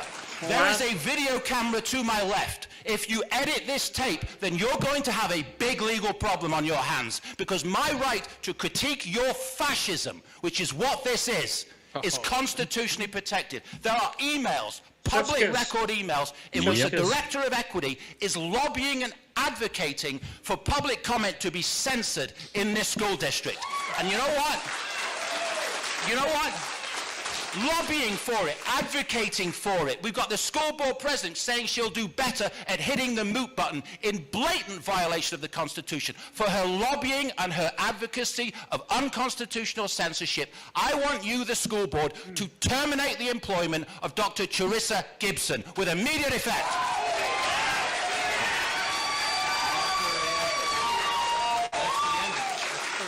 And after you've terminated her employment, I want all of you to tender your resignations for hating on this country. We have a God-given constitutional right to critique you, and we can speak in any lawful tone that we see fit. And don't go looking around, Benito, because this is the United States of America.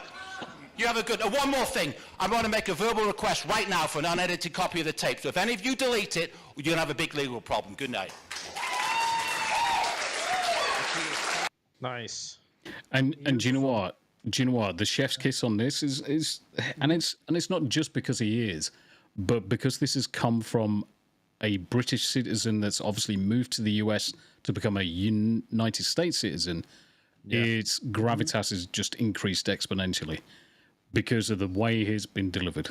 Because he is correct on all counts here. Mm-hmm. They should not be, irrespective of whether it's caustic, whether it's upsetting, whether it's sticks and stones will break your bones, it doesn't matter, because the protected speech of the individual is there in the Constitution. And to take that away from them, they'll get sued. Mm-hmm. Yeah, they'll get sued. Scott, I never saw that one, man. That was I'm sad. I wish it was something that I probably should share on my page again, but I remember sharing that in the heights of the COVID everything.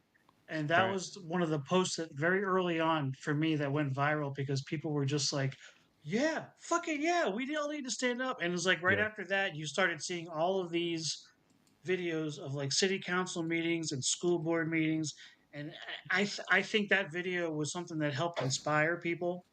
And, and here you could see this guy with a very thick British, it was very surreal seeing this very thick British, or to us, a thick British accent, scolding the American, politicians that they weren't abiding by their own damn guidelines. Yep. And I mean, he's very eloquent. He's very eloquent. He's passionate. He's emotional, but he's 1,000% right. Correct. Everything he said. Yep. And he never, even with his heightened voice, he never once was disrespectful in everything that he said. Not one thing came out except for the Benito Mussolini shit. But that was meant for trolling and whatnot. Beautiful. Yeah, but it was beautiful, right? It was like perfect timing and stuff like that. It's because Benito was coming out his face and showing his ass, right? So like he was like, wait a minute, Benito, and he put him back in his place. And it's sad when you look at that and how inspiring it is. It's Red Day and I constantly trying to tell people to freaking pay attention. Okay, learn the Constitution, learn your state constitution. Correct. Right? Because the state constitution is all your state constitutions are based off the U.S. Constitution. Right? So what people have to understand here when it comes to your states, right? When they make a law, okay, they have to make it equal to or greater than the U.S. Constitution. Correct. All right, they can't make it. They can't diminish it. Cannot diminish at any point. All right, so it has to be equal to or greater than. All right, so you guys just need to understand that. And when you see something that's less than the U.S. Constitution in your state, you guys have to fight it tooth and nail. And this gentleman came, Simon Campbell. I'm gonna have to look up more of his stuff, man. That was just very inspiring. Yeah, and it's very powerful, very very powerful to for him to very eloquently sit there. And the voices got heated. But ultimately, he delivered exactly what he needed to tell them. And there were absolutely no questions that the people that were behind him, and the audience, everybody else that were sat there ready to talk to the government officials, all had his back. I mean, the second you hear that when the cheer happens several times, it's like, this guy's got backing of a lot of people. And the fact that he was on the board previously... and obviously it clearly either retired or moved on. There was really no wiggle room for the people that were behind the bench. He was already on the board, so he knew what the guidelines are, and he knew the rules already, right? So like you couldn't come at him like he was some uneducated fool. But again, this is something that COVID definitely open up the eyes. We were talking about it earlier of parents, right? And they started going to school boards and stuff like that. We have friends of the show that are currently fighting school boards and in the middle of fights and stuff like that, have been on the show to talk about some of those things. So it's just very important locally. You guys hear us, you hear Red Day and I talking about this shit all the time ad nauseum.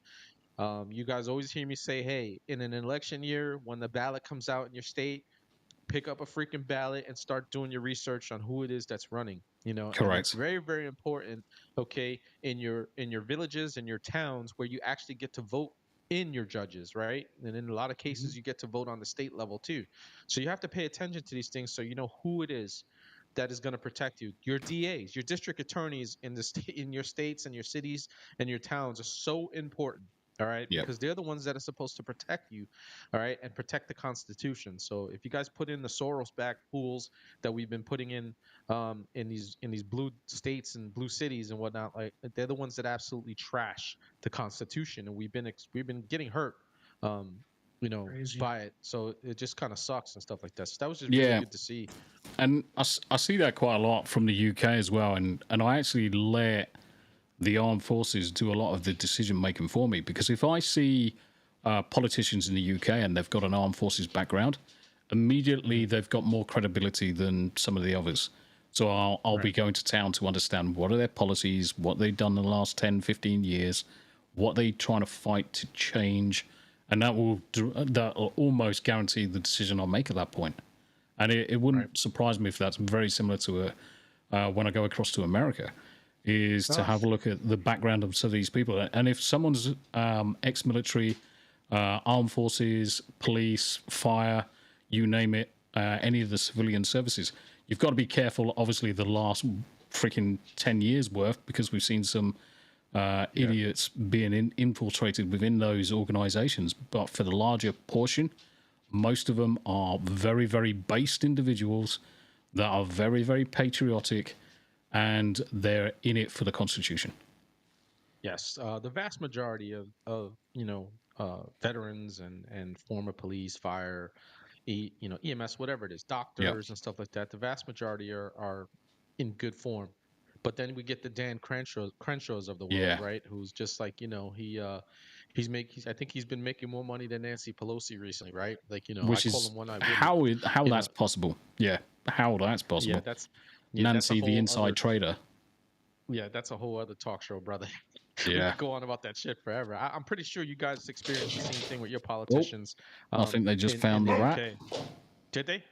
They hem it up? Don't know. No, what it is, so I play a game with the dogs where we go tickly toes and I try and grab their front paws. The younger dog is trying to play tickly toes with the older one currently right now. The older one. Yeah. And the older one's like, no. Yeah. I'm not interested. We're not doing this. Yep. Bless them. Yeah. They're just trying to play. What are you doing? Come here. Come here. And let him hello, come Rosie. And say hello. Yeah. I need to turn this camera. That's I think for the most part we have. Oh yeah. Hey. Oh. So that's Danny's here. That's the little one. Rosie. Ups. Come here. She's like completely ignoring. Right. There's the little one. Yeah. You okay? What are you doing? You're being Muppets, ain't you? Yeah, Danny, you're absolutely right. He used to be a really good patriot, but he's been getting paid out by the military-industrial complex and padding his freaking pockets for quite some time now since he came in, and he's a complete and total, fucking. I call them ass maggots. That's what they are to me. Yeah, they are. He's a disappointment, and we definitely have plenty of them like that. And they're supposed to be on our side, and they're not. And I don't shit on his military service. That's not the issue. Yeah, correct. It's what he's doing now is the problem. And I don't know if you see who goes after him all the time. Alex Stein goes after him all the time. Yeah, he goes after him all the time. And Tucker Carlson, I know he had a hot mic moment where he said that if he saw Tucker, he'd kill him. Tucker is constantly ripping into him. Yeah, he is. He's an ass clown. Yeah, he is. He's the what do you call it? The SEAL community has absolutely freaking disowned him and stuff because of the shit that he's did. He was trying to get what's his name, Eddie. God, what is that SEAL's name? Jonathan, what is that SEAL's name? It's Eddie. I don't want to say Griffith or something like that. Now Eddie Griffith is a freaking comedian. It's Eddie Griffin. Eddie something. The one. Be right back. I just need to rescue the living room for a second. Yeah, absolutely. He was on trial and everything like that, and I know him and Dan Crenshaw. They wanted to put him in jail forever and stuff like that for some bullshit. Forgot his name. I know him and Crenshaw they got beef with each other and whatnot, but just man, you know what? Like I said, as great as Texas is, man, they've just got some bullshit representation in Congress. It is Eddie Griffin, Abe. I had it right because there's an Eddie Griffith that's a comedian. It's Eddie Griffin. Okay. Yeah, man. Texas, right? Like what's her name? That ratchet chick that's been out there lately. Jasmine Crockett. Or Crockett. Yeah, I call Jasmine Ratchet is what I call her. I call her Jasmine Crockett shit. She is a crock of shit. Everything that comes out of her mouth is a crock of shit. Dude, the guy that got thrown out. He's the guy that got thrown out. I think is either Dallas or Houston too. Yeah. Al Green? I think he might be from Dallas. Texas. Yeah. Yeah, but he's Texas. Jonathan, is Al Green from Texas? I think he might be Texas too. He's Texas too.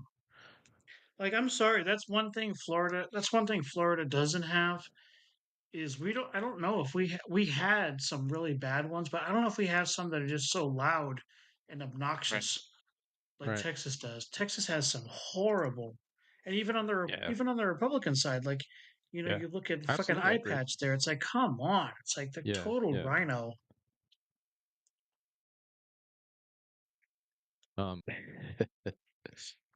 Yeah, I think you have the Abe. I think you're correct. I think it's Griffith. Yeah, Eddie Griffin is the Eddie I found the Griffin is rat. comedian. I found it. Got it? Yeah, found it. Got rid of it. Nice. Ah, Did you, why would did you you show toss it it? outside? Yeah, Did you it's murk gone. it? Yeah. You murked it? Well, You're not gonna make any rat. You're not gonna make any ratatouille. it's who knows whether it's been murked, but needless to say, it's definitely 3 houses down that way. Now it got So your fully neighbors got launched. it. Yeah, he's a paratrooper now. He flew airborne division. It's all good. Well, at least you Yep. got it, and you're. That's funny. It's great shit. I was like, yeah, we I were was just- like, I can hear it moving around somewhere. So, our sofa is kind of like a fold-out bed. So as soon as I folded it out, there he was. I was like, that woof, got. See ya. Well, I'm glad you like got a it. hand Worry grenade. about it when you go to sleep. That's fine. What would have been funny is if I hadn't found it and the wife came down at like 4 o'clock in the morning, and I'd just say, by the way, there's a rat down here somewhere. Oh, goodness gracious. Oh, wow. That would have been hilarious. Yeah. Ratatouille. Yeah, they're laughing at you. They picked that up. Scott, they heard it. Yeah. Ratatouille. Ratatouille. Ratapult. The Ratapult. Can I ask a question? I was wondering, what's the latest update with Tommy Robinson? I was just about to, I was just about to get there. You're awesome. Dude, no, I beat you. I fucking beat you. Scott, Do you know what? Scott beat me. Scott beat me to it. He beat me to it. The last I heard about Tommy Robinson, that he was still in what's it called? Solitary confinement. Solitary confinement. Really? There was Wow. there was a suggestion that the solitary confinement was of his own doing, because where they put him, Yes, I did hear they that. basically put him in a population where if he wasn't in solitary confinement, something nasty would have happened. Now, the whole jailing was supposedly over contempt of court and a few other things, but we all know exactly what it was. I mean, the thing is, he's a challenging voice against he's a challenging voice against the government, and yet again, they are making sure that dissenting voices are not being shared amongst the populace, because that's how the government are going to end up losing the hearts and the minds of the country. We've seen it far too many times. So it's he's Diana. He's still in jail. As far as I was aware, he was still in jail. Let's have a look. Yeah, Diana, if you don't know him, he's definitely a loud voice in Britain that's been talking. He's been speaking out. Correct me if I'm wrong. Mostly about people that are getting raped by the minority gangs in the UK. Yeah, that's right. The government doesn't want to hear about it. It's like they want to pretend it just doesn't exist. Yep. Right. And the worst thing is obviously you've got Keir Starmer, who's the leader of the country currently. He was actually in charge of the prosecution of the gangs when they were being investigated. And he actively turned around to the police and actively turned around to the guys doing the investigating and said, you're not going to find anything. And basically shut down the investigations. All of this falls back to his feet. Now, the thing is that he doesn't want the bad publicity, and the easiest way of getting rid of the bad publicity with regards to this is to say, no, there's no increase, none of that's going to happen. Let's shift positions. Anybody who shares memes about these things online is going to get jail time, and he's just trying to silence his critics. We all know that... Freaking hell, cat, you're a lunatic. There's one of the cats just went thudding into the wall. Absolute retard. What are you doing? I tell you, all the cats are special in this house. So yeah, Tommy Robinson was speaking out against the Muslim gangs, the grooming gangs, which have been most of the British public knows that this has been happening for the last 20, 30 years. Right. The evidence has been there. We've known about these things. It's just getting more and more prevalent and spreading across more and more cities now. And the whole Stockport and everything coming together, we have seen just this seismic shift of the government trying to suppress any form of proper justice. Now, fairly recently, they've suggested that they're going to actually have an inquiry. But it's too little, too late. They should have done it there and then. Right. They should have done it there and then. And it's despicable that in a country where your children are no longer safe, to raise a dissenting voice against the government, what are you going to do to keep our children safe?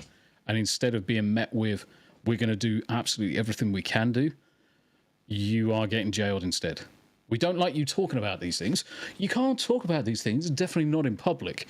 And instead of actually taking it on board and actually doing something about it, do you know what? You need to be jailed for 18 months. You need to lose a year and a half of your life because you made us look bad. Because we're not doing the very thing that we should be doing as a country, which is looking after the next generation. Too many lives have been destroyed by this, and it's just keep on happening. We got a taste of that with our J6ers here in the United States. Yeah. Okay. All political prisoners. It was all meant to dissuade the American populace from protesting, from speaking out against, injustice, and essentially bringing their grievances according to the Constitution. Yep. All right. To the government and whatnot. It was all set up, as we know. We all know now that there were government informants that were, bad actors that didn't serve any time. We know that the Ukrainian Special Forces was on the ground at the time. Yeah. We know that there were undercover police officers that were doing things, feds and stuff like that. So it was just a terrible thing, and we're constantly having them on our show. Again, we have one coming on. We have Daniel Goodwin coming on Monday and stuff. So, it's we got a taste of that, and obviously what we saw, what was happening with Trump, right? The lawfare. They tried to take all his money. They tried to put him in under the fucking jail. They tried to put him literally under the fucking prison, right? And then they also tried to kill him, right? They tried to take him out. So multiple times. Yeah, it didn't work. Yeah, I agree with you, Diana. I think Tommy Robinson is a very courageous man. And, I saw it was a video footage on I think I saw it on Instagram probably about last week. There was are people also getting arrested for like praying and shit like that too in the streets, like anywhere near any of the special population if you're praying? Do you want to know how insane things have got? So obviously burning books. If you want to burn a book, fair enough, go and burn a book. Certainly you're going to have reactions if you're going to burn religious books, but ultimately you're just burning a piece of paper. It doesn't freaking hurt anybody. So a gentleman, disrespectful, but nobody's getting hurt by it. Exactly. Might have a bit of disrespect there, but no one's getting hurt. So a gentleman burns a Quran. Mm-hmm. A Muslim stabs him. Yep. Who do you think got arrested? The guy who got stabbed. No. The guy who got stabbed for inciting the attack was the one who got arrested. The guy with the knife, the guy that stabbed him, not a thing happened. Unbelievable. And that's how bad it is. That's man. We joke, man, but it's really not a joke. A lot of times we say, England is lost. I know you've seen memes all the time, or London is lost. That's another. Your mayor in London is just something special. And the funny thing is, with the mayor in London, Boris Johnson was the mayor before him, and there goes another one of the cats. Zoomies, it's Zoomy time. No, I was just double checking just in case a little shit had brought the rat back in. He's gone and fished it out from the 3 doors down. But Boris Johnson was in charge. He was the mayor of London before he pushed to be the PM. And you saw the most growth, the most prosperity, the least amount of crime when Boris Johnson... You still had crime, but it was at an all-time low level. We had the Olympics... So the Olympics came to London. We had massive growth on the internal network. So Transport for London, railways all grew massively under Boris Johnson. And I mean, Boris Johnson was the one. So for ex-armed forces, those people that were injured serving your country, Boris Johnson made it completely free of charge for us to travel anywhere in London at any point in time. He created that project, and it's still running to this day, and it's slowly expanding across the UK. But the thing is, ever since Sadiq Khan took over, what's happened is the ULEZ charges, the tax charges that have increased exponentially. The crime rates have exponentially exploded. Knife crime, all-time high. The rail is now running in such arrears, is at risk of actually bankrupting itself. Sounds like the New York City MTA. Yeah, it's absolutely insane. And you're talking, it's what, less than 10 years? And London's gone from being somewhere where I would recommend to any of my friends coming into the UK and say, right, go to UK, make sure you don't go to Camden Town, go to these various different places, enjoy London. I will turn to people, anyone coming to the UK, and say, do not go to London, do not go to Birmingham, do not go to any of the major cities, stay away from them. It's no longer recognizable as London. And they, a lot of people will joke and say it's basically Londonistan, because obviously it's mostly Pakistani or Bangladeshi, which is absolutely true. Absolutely true. Yeah. And it's insane. This was something that Danny Cruz says. I heard about a man that was arrested for praying across the street from an abortion clinic. Yep. I thought I saw something about that as well. Yeah. So I mean, the thing is that if you want to pray, you crack on. I mean, the thing is, I'm not religious in any slight way, but just because I'm religious doesn't mean someone else can't be. If you want to have faith, you crack on. If you want to pray, you crack on. Wherever you want to pray, it's largely irrelevant. If you want to pray across the road from an abortion clinic because of the lives within it, you go ahead. You should have that freedom to do so. The fact that someone raised a complaint and said there's a guy across the road who's praying, and he's making people feel anxious, and then he gets arrested for it. My good God, what kind of freaking country have we got? We may as well just have a country full of Stalins knocking at your door and the SS coming around. I mean, the old granny who gets arrested for reposting a meme because it was funny. Yes. And it's like, it's an old granny. She's in her 70s. What's the fucking point? All you're doing is you're going around and terrifying anybody that might have a dissenting voice. You're not helping anything. What you're doing is just sending around your bootlegged thugs, and we may as well have just let Germany roll over and win, because that's what it feels like.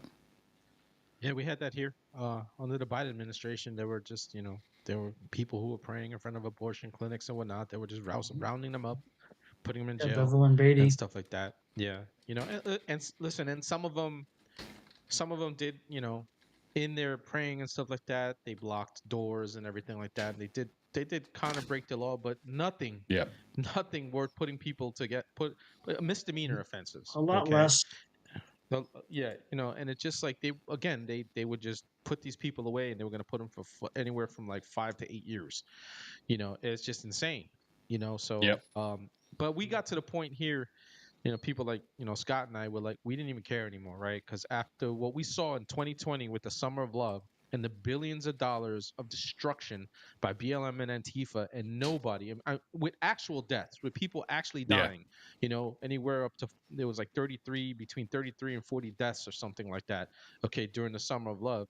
And nobody was held accountable. People were taking city blocks and making no-go zones in the United States of America, and nobody suffered for it. So we were just like, you know what? We don't even give a shit at this point. If you're a conservative and you've been, they've been coming after you from the government, we just want to see people pardoned. And President Trump came in and he did what he said he was going to do. He pardoned, the J6ers immediately, and the people who were praying in front of abortion clinics and whatnot. They all got pardoned as well. So I said to a lot of my chat. So obviously I was heavily invested in seeing the results. I really, really wanted Trump to come through, because America needed to change course quickly. And I'm glad everything is going the way it is. And one of the first things I said, certainly to Yanni was Jan, who's currently in a chat. She was there when I was discussing this on the podcast. I turned around and said, what Trump needs to do now is deliver exactly what he set out and what he said to the letter as quickly as possible. All of the J6s, sort all of those out. Getting the illegals sorted. All of these various different policy pledges that he had suggested. He needs to do those and do those as quickly as possible. If he turns around and does that, then the Republicans will likely be in power for another 20 years. It might not be him at the helm. It might not be him at the helm. But the second they've delivered on all those things, you are going to see the most prosperous time in America in the last 15 to 20 years. Yeah. And at that point in time, there is absolutely zero argument. It's a almost damn near certainty that Republicans will continue to be in charge, because that's when the country's seeing the most growth and the most prosperity. Yeah. And Scott, he needs Scott to said needs that in to the last deliver couple of shows. Yeah. And some of the things that I said was that, you know, we have a chance of doing something in 20. Bless you. We have a chance to do something in 2026, which is our midterm elections, that hasn't been done in a very long time, and that's actually not only keep the majority but add to it. Add to it. Right. And it all comes down to what you were just saying. Okay, as long as Trump is doing what he's doing, and he continues to do it, we can do that. And, you know, to go to what some of the things that Scott has said on the past, right, is just, if we just keep doing and delivering these next 20 years, we can set the Marxist left in this country back decades. Yeah. And that's something that is they want to know if you're running for Diana wants to know if you're running for office, Scott. Me? Diana's a new fan of mine. Yeah. No, I don't have any plans to run for office. I got too many skeletons in my closet. That's the biggest thing. But I'm gonna be around and a bone come flying out your mouth. Yeah. I'm gonna be a warrior in any way that I can. And indeed. You know, there's like you were saying that, like, as long as they keep doing what they're doing, they are already doing amazing things. Yep.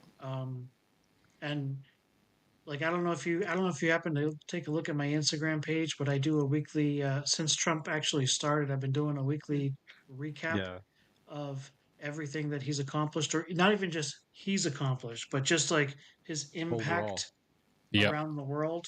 Like the things that, you know, Italy is doing as a result of Trump, and Argentina is doing as a result of Trump, you know, and the fact that the EU is doing things as a result of, you know, the fact that EU says, oh, we're gonna increase our military spending by like $4 billion. Well, shit, why didn't you do that before 2025? Exactly. You know, shit. It took Trump to come along and be like, well, we're gonna start cutting back. Speaking of EU, Scott, did you see as well, Tom, that I don't know if we delivered it yet, but our first shipment of natural gas to the EU has taken off. I did not see that. Yeah, so it's I think I forgot where it's going. I saw it come up today, actually, earlier today. Forgot where it's either today or yesterday. I forgot where in Europe it's going, but it's gonna take care of something like 100,000 homes, like right off the bat for the next 10 years. That's how much it's actually going. Yeah, it's going to Poland. It's going if you have that article, please send it to me. If you have a link for that, I'm going to drop it in private chat for you, mate. Please. I'll bring that up right now. There you go. One of the things I'm actually going to tell a lie, suck back on that. That's 2017 by the look at it. Yeah, there was one that I saw today. Let me look. It was just our first. Let me see if I can find it, man. It was one of the things I'm gonna. I was gonna say one of the things I'm gonna actually announce this Sunday is that I'm gonna start. I'm gonna start having like a list of contributors and producers on my weekly recaps. So if anybody's sending me stories that they end up getting make the list and they're going to be included on it. Right. But I don't think even the people. I have a lot of followers on Instagram. I will tell you this. I don't think people are aware of what got done this week. Right. Because it's not widespread in the news. And I have been watching, I've been literally watching every week about all the different stuff. Where do you see what I have to report this week? It is crazy. It's like amazing good news. Yeah, you just have no idea. Your weekly drops on that, man. You know, are you on Instagram, Tom? Do you know what? Yeah, I'm on Instagram. I was actually going to have a laugh and say, I haven't got Instagram. Oh. It's okay if you don't. I don't blame you. He do you know what? It's mostly because Instagram came about at a time when I was recovering a lot from injuries from the armed forces. So I never really jumped into the trend of jumping onto Instagram. Don't get me wrong. It's a good platform for keeping tabs and talking to people, but I've just never got onto it. And I probably should, to be honest, because I'm bloody everywhere else. I think it's a lot more than what you probably were used to, because I remember like 7, 8 years ago, I remember people friends of mine, when I started getting political, people saying things like, why are you posting things that aren't pictures of you on Instagram? Like, I'm like, really? Like, it was like people were literally trying to tell me like what I should be posting on my page on Instagram. Yeah. And now it's like politics is everywhere on Instagram. Like, it's crazy how much it's taken off. Like, like 8 years ago, people weren't using Instagram for that, and now they are. We each have posts that, like, I have a post from December 16th. It's literally on the Polish border, them shooting water cannons at the people on the stuff, and all I say is Polish immigration control, and the thing is still getting shared. Just because people in Europe want to see it. It's hilarious. How many millions? Oh man, it's over 20 million views at this Holy point. Fuck. It's insane. It's right. insane. Okay. I'm signing up for it now. It's insane. Give me some sign up for Instagram. Eric and I will boost you up. You will have thousands of followers within a week. We guarantee that. Yeah, we can. We will share the shit out of your page. Absolutely. Yeah, 100%, man. It's worth it, man. And like I said, like I was saying, Scott has been dropping every Sunday, and he reposted again on Monday. He drops these weekly, a weekly cap of what is going on because of Trump. And like he was saying, it's not just necessarily something that he did like an executive order. His actions are causing other actions to happen and stuff like that across the world. The ripple effect that's happening because of what he's doing. And he posts these like, what are they average? About 10 minutes? Some of them, they're just like, they're really in depth, 10 minutes in long. detail. Yeah, me speed talking, because there's so many things so much shit. But this is the thing. All it needed was a seed for all of these things to start permeating around the world, and it literally just needed that one moment, that one defining moment, which is Trump coming back into office, Trump coming back as the president. And you even saw things changing weeks before he even was inaugurated. You saw all of these things happening. There was a chain reaction of attitudes changing throughout, certainly that I saw throughout Europe. Loads of attitudes were changing. Yeah. And it's precisely what we needed to see. I am just signing up for Instagram. You're signing up right now? Yeah. No shit. Yeah. Awesome. First thing you gotta do is add me and Eric. First thing. Yeah.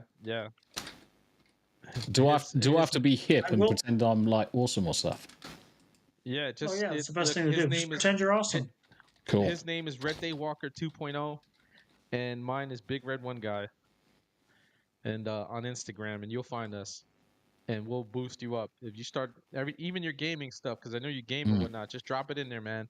I game too, and at some point I'm gonna start gaming again, like making videos. But I'm gonna make a separate channel for that, because this is the political channel.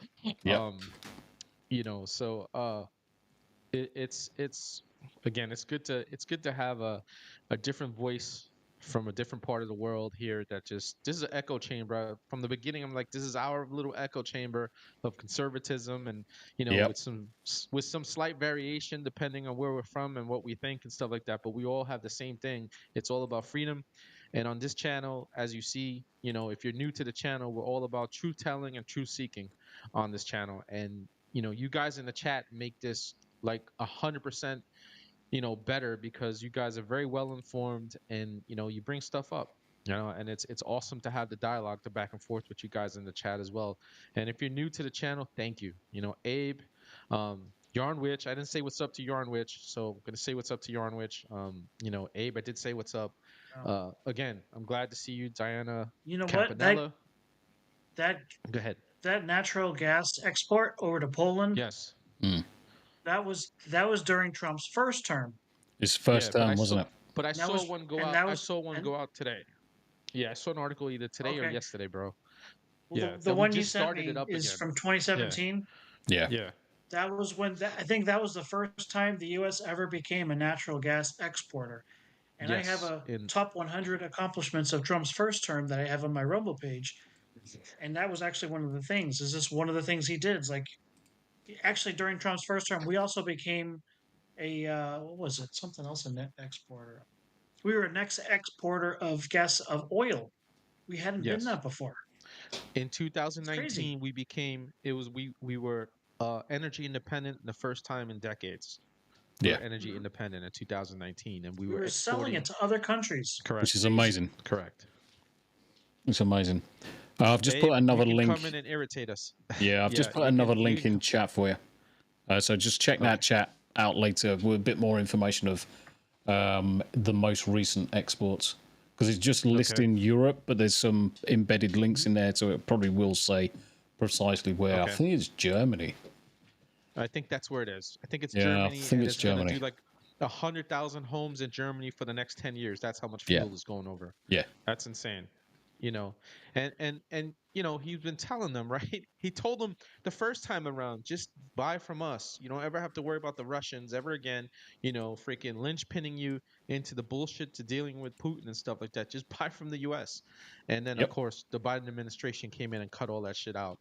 So that's just where green energy bullshit. Where we're at. Yep. Yeah, green energy shit. That's the thing is, you look at it, and we discussed it earlier with regards to blowing up Nord Stream Pipeline 2. You've got the American administration who rescinded all of the deals that Trump made with regards to the liquefied natural gas. So cut that off. So that's no longer leaving the country. So you're not making money on that. And then they blow up the only other pipeline that's got liquid natural gas in it. Yeah. And then that's caused a massive skyrocket in terms of wholesale energy prices. Correct. It's like, cheers, Biden, you fuck. Anyway. Yeah.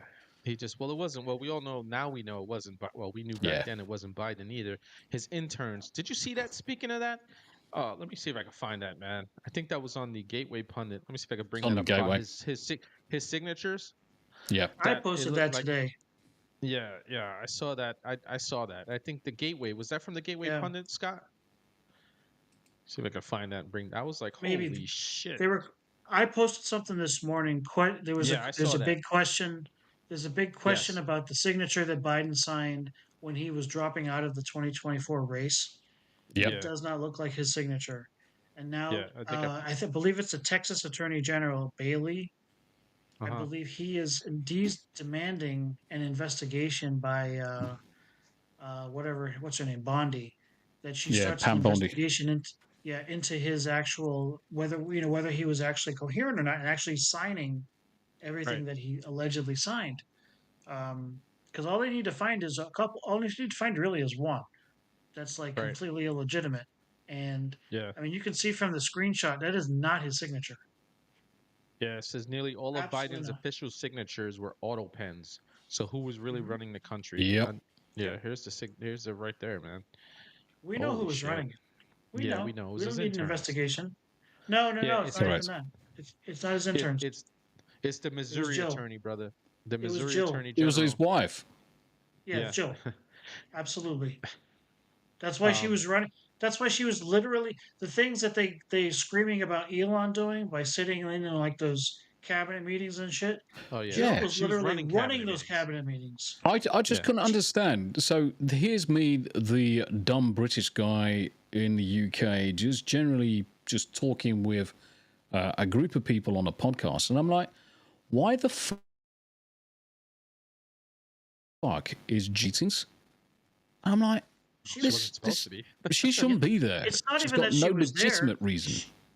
You know what? It's not even that she was there. She was there, and She was he running wasn't there. And It's the not other like he thing was as well. sitting there with her. And the other thing as well, she was at the head of the table. Yes, Yep. running them. She was Literally running it. The only person Literally. who would sit there is the person who is calling the shots and making the decisions. That's the only reason you sit in that kind of a power position. Yep. And they ran into problems. They ran into problems because the old Obamanites, the Susan Rice and Valerie Jarrett, and there's like two other ones I can't think of their names right now, were in the backgrounds as well, right? So like when it came time for him to they wanted to vamoose him, that's when the problem started even more, right? Because they were bumping heads. You had two factions going up against one another, right, for control. And Jill Biden, she, like Scott was saying, was running these things. She wasn't about to give that shit up. And then unfortunately, they were forced out. Yeah. What did Jonathan say? He says, the left have always been okay with the first lady running the country. Yeah. Wilson, FDR, Biden. Yeah, it's true. Yeah. Pretty much. Yeah. Is indeed. You know, how you holding up, brother? Yeah, completely fine. I mean, it's funny you should say, because Abe, Yanni, Jonathan will probably confirm. I probably sleep, ever since my military days, I only probably get 2 hours, maybe 3 hours sleep a day. And I can survive on it. Dang, that's not good. I feel you, man. I'm up at the crack of dawn all the time, even when I don't want to be. You know, and then I last like for a long time, and you know, I'll get like, I can run on 4 hours of sleep, and it's not good for you, but I can run on like 4 hours of sleep. So I understand that. I've been forcing myself to actually go to bed and get a decent amount of sleep the last couple of years. Yanni saying there, Tommy runs off tea, not sleep. So this is correct. Tea, Jonathan said something about giving you shit about microwave tea. If I had a wrench in your chat right now, I'd ban him for that comment alone. So there's a running gag. So I don't know if you are aware of X-Ray Girl in the fellowship. Girl, I follow. Yes. So she made a joke about microwaving tea bags to obviously microwaving the water with a tea bag in, and that's how she makes her cups of tea. Whereas me, as the stiff upper lip Brit who likes tea that melts spoons, I like it that strong, I was like, oh, sacrilege. How could you make a cup of tea where you're not boiling the water? I mean, get a freaking kettle. Absolutely. And it all stemmed from that. I got so much fucking shit from everybody in my chat. Yeah, because all in jest. Yeah, I know. So they're all like, "Oh no, that's how you make cups of tea. You're just weird." And I'm like, "Fuck off, bastards!" It's because they love the beautiful X-Ray Girl. That's why they love. Yeah, of course it is. Massive simps. They were simping for her. That's what they were doing. And it spread even more because so Steel Leg is another one of the chaps, is another one of the streamers, but instead of saying caramel like we would in the UK, it's caramel. Yeah. Caramel. And every single thing where there's a subtle difference, that just exploded into the running gag on the Tommy channel where they would just give me shit for microwaving tea bags. Wankers. A lot of them. And then Jonathan says something about he's trying to get you to try eggnog. Mate, I don't know what it is. As soon as Yanni was trying to explain and Jonathan was trying to explain what freaking eggnog was, I was like, you may as well drink in it, man. You may as well drink jizz because that's what it fucking sounds like. I mean, it tastes like jizz. It's awful.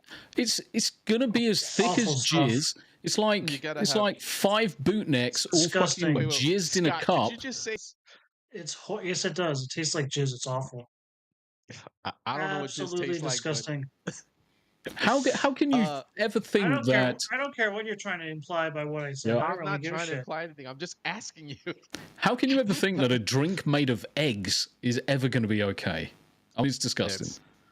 You got to have it with rum in it, though. It's not the. A lot of rum just to cover the taste of egg. Well, the rum breaks up the thickness. Eric may not know this, but Eric may not know this, but I actually drink a lot of tea. Nice. Actually, I drink more tea than I do coffee. Right. Mostly out of economics. Right. Because I have a nutritionist that I talked to, and she said that black tea was good to help monitor your help regulate your blood sugar. So Correct. I drink black tea a lot, Yeah. and it's way cheaper than coffee. And Oh, my significantly wife, cheaper. yeah, significantly.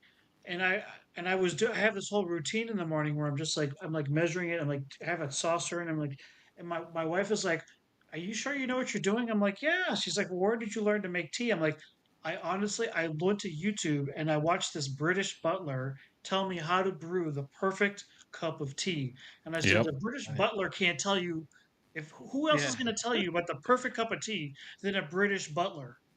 I mean, Yep. and he told you it was like a 5-10 minute process. I'm like, no, I'm following exactly what he said to the I'm letter, and I have a I'm great cup of I'm tea every morning.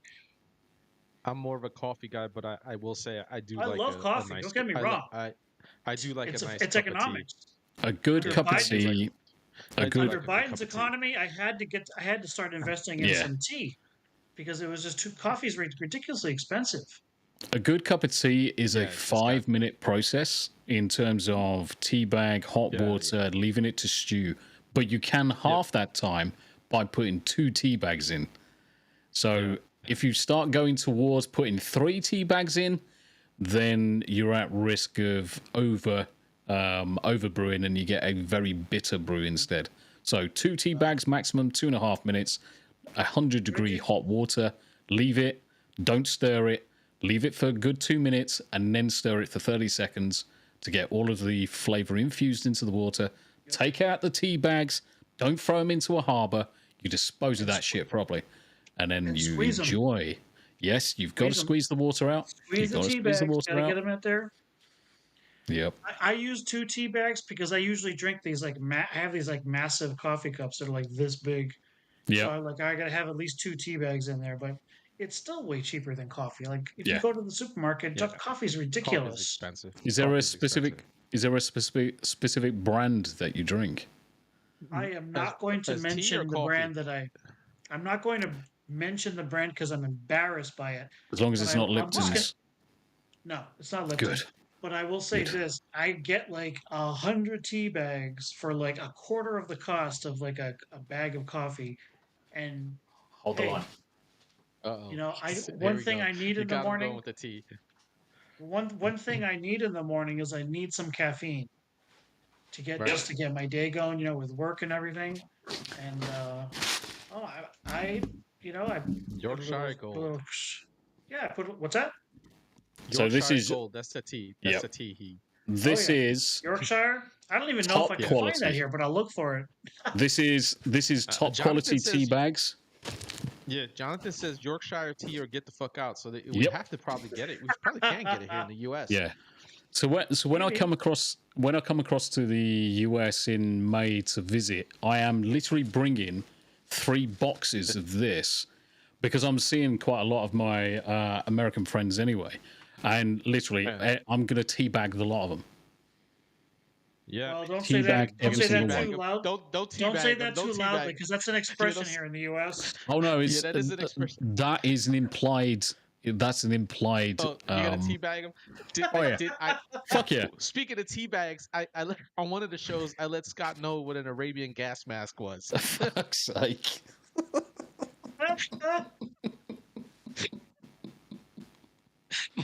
Oh dear. Oh my god. Yeah, I'm literally when I eventually move to the US, I'm putting a suitcase of this shit and gonna bring it over. Yeah, all of the double entendres. Yes, Abe, 100%. He's insistent that when you come to the US, he's gonna get you to drink freaking eggnog. But again, you can't have eggnog without the alcohol in it. It has to have the alcohol in it. Okay. I'm Puerto Rican, and we make a egg drink called coquito, and it's if you're a diabetic, don't ever drink coquito because it'll send you into fucking diabetic ketoacidosis. It has all kinds of coconut and everything, and we use rum and stuff like that. But it's like our version of an eggnog, and it's just filled with alcohol. So like, sounds amazing already. Yeah. I'll drink eggnog. Rogue Nina says, she says, "Fuck eggnog, rum won't fix that shit." Yeah.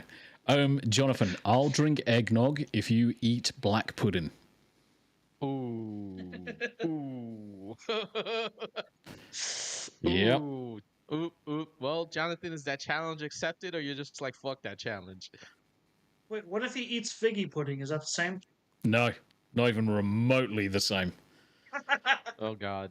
Oh, So It's the only thing I know. figgy pudding is obviously figs and a load of other stuff, whereas black pudding is pig's blood cereal, sausage casing. Challenge not accepted. Yeah, and Rogue Nina, yes, I like I love mojitos too. With Mojitos. great with lime and mint. Yeah, I love Yep. mojitos too. Oh, Jonathan said he's already had black pudding. My shit. great grandmother was English. Okay. Challenge, but it's like Rocky Mountain oysters. Do you No, know what a Rocky Mountain oyster no, is? I'm not eating bollocks. You can get fucked. Yeah, I'm not eating a pair of fucking hairy chestnuts, mate. Get fucked. I draw the line. Did you ever see that movie? Did you ever see that movie Funny Farm with Chevy Chase? Chevy Chase. Where he's fucking he's eating the mountain oysters, and the guy in the background is like, now there's a man who knows when he has something good in his mouth. Yeah. He's just fucking He's just chowing down on the He's testicles. chowing It's like, no. He It's went for disgusting. the record. Yeah. Mate. Abe says, yeah, you can keep the balls. Yeah, damn right. There's no way you're gonna get me to slurp it on a couple of fucking nuts, Goat mate. balls. Nah. I'll draw the line. I'll Draw the line. I'll call you a tosser if you do. Yes. I wasn't suggesting eating them. Was that right? Did I do that correct? Yep, you did indeed. Oh. You did indeed. At this point in time, with dictionary. Jonathan saying that I should eat eggnog and he's okay with black pudding, then technically he's bullying me and Jonathan's the tosser. Ooh. Bastard. It's a fighting words. Yeah. Yeah. Jonathan's good people though. Jonathan's good people.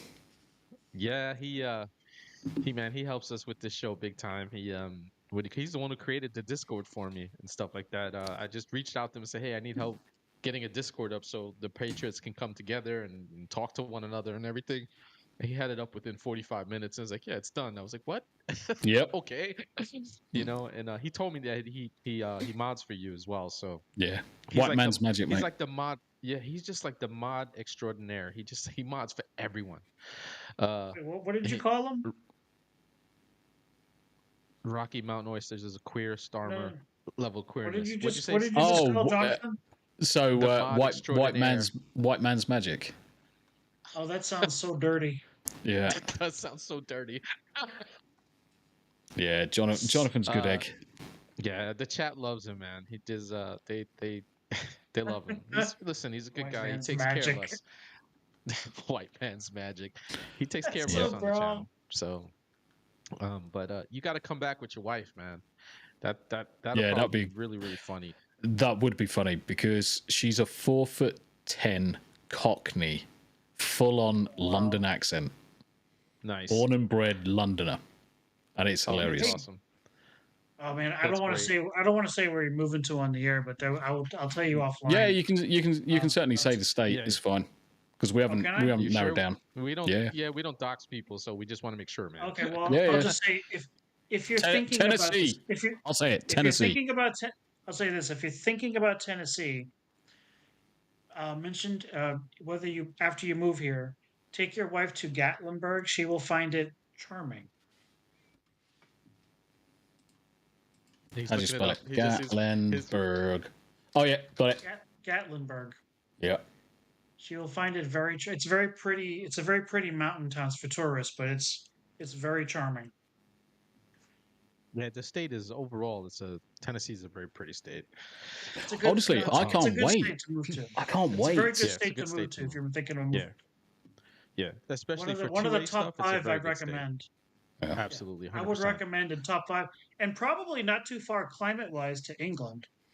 That was one of the other reasons. Yeah, that was one of the other reasons we were looking at Tennessee because the climate's very similar, but we gain everything in Tennessee that we can't gain here, which is one, space. I mean, I'm looking at for the cost that we could sell our current property, I could get a property of similar size, but bolt onto that 20 to 50 acres of land at the same time. It's insane. 100%. It's absolutely insane. I could not do that in the UK. I mean, a single 1 acre parcel of land in the UK would probably cost more than this house currently. Wow. It's crazy. And that was because of the freaking Chinese. Yes, Tennessee does not have an individual income tax, which is a bonus. Correct. Correct. One of the good states. No state income tax. And I don't know how that would affect you.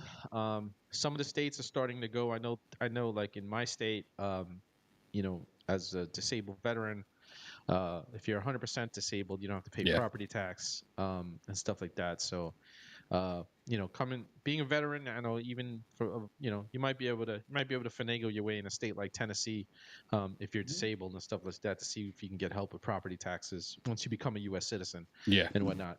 So it's just there's just so many benefits. It's a good statement. And if you do move sooner than later, you actually may be able to move in the time of Trump.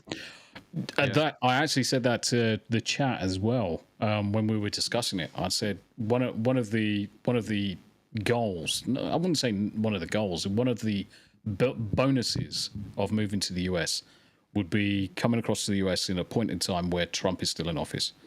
That would be an absolutely fantastic point in time. Yep, absolutely. If you're looking at the time frame that you're saying, you can absolutely. It would be a safe time, that's for sure. Yeah, it'll be a safe time. And as far as like, I know for me, getting to you is not a far drive where I'm at. It's literally like a straight run. I'm also Eric's already trying to make a date with you. How about that? I mean, man, I'll go hang out with him. Bring 100%. We got to go to the United States, man. We got to do a meetup for that, man. I mean, I'm quite. To the United States, we got to do a meetup. I'm quite lucky. Take you to south of the border. Nice. I'll never take you to south of the border. It is the worst. Yeah, I'm quite lucky that the company that I currently work for is basically international. So they will effectively sponsor me for coming across. So from a visa perspective, that's not an issue. ticked. Yeah, exactly. It's a non-issue. Exactly. I'm looking forward to it. Fantastic. Can't wait. No, that's fantastic, man. Yeah, but seriously, Scott and I, we've been talking about at some point doing a meetup with some of the friends of the show and stuff like that. We just got to kind of figure that out. We're all over the friends of the show. We're all over the country, so it's trying to get everybody in one place is a tough thing, And obviously, and Jonathan says he's only 2 states up. Yeah, from Tennessee. I'm only 1 state, southeast of you. So literally, my state actually literally touches your state, that you would be going to. So again, it's just a drive up the interstate. Abe is also correct. It's what? You think the south of your border is bad? Did you see that? We've got France. South of the border. Well, okay, so you're not really bordering them, is it? They got the channel. Yeah, well, I will say this, okay? Abe, I was telling Tom, the last time I was in England was in 2018, and it was part of a Band of Brothers tour. If you've seen the series Band of Brothers, it's about the 101st Airborne, Easy Company, and we followed literally everywhere they went, and we went on and did other things as well. I will say this: I had this perception of France being so anti-American that they hate us and everything. That's probably in the big cities. When I went to Normandy, there were American flags, British and Canadian flags all over the place. Okay. And there were literally monuments, for soldiers, American soldiers and British soldiers. And, but I saw a lot of American soldier monuments everywhere we went to for where soldiers died. And I will tell this experience that I had actually at our cemetery in Normandy. We went there, and if you've never been to any of our cemeteries, it is our land. The countries did give it to us. Yep. And when you go to Normandy and you're walking on the trail, if you look to the right, there's this monument, and it's the map of the theater. It's a theater map, of where it started from the invasion. And it's funny because every cemetery we went to, the theater map expanded. The next one we went to was in Holland, but. So I'm walking down this trail, and my father's with me, and my father's ahead of me, and he looks to the left, and he, something that he's always wanted to do. My grandfather was at Pearl Harbor when the Japanese bombed, and he was a merchant marine. that got activated to the U.S. Coast Guard, and he used to, because that's how the Merchant Marines do here, and he was on 3 merchant ships that got sunk by German U-boats doing the North Atlantic runs to both England and Russia. Yeah. All right. So he survived the North Atlantic, waters and stuff like that. 3 of them, 3 ships that got sunk. So, going to Normandy was a big thing for my dad, just because in his mind, we've seen Saving Private Ryan, we've seen all these movies, all these documentaries, and we didn't realize that every cemetery we went to after that was actually bigger than Normandy with the amount of soldiers that was there. So anyway, we walking down the path, and my dad looks to the left, he gasps, and he kind of breaks down and gets emotional. And my dad's a World War II kid, right? So he gets emotional, and I don't ever rarely see my dad's in his 80s. You don't ever rarely see a guy like that cry. So he starts crying, and then this French lady literally comes over to him. Was probably around the same age as him, but just she grabs his hand and she starts speaking to him in French.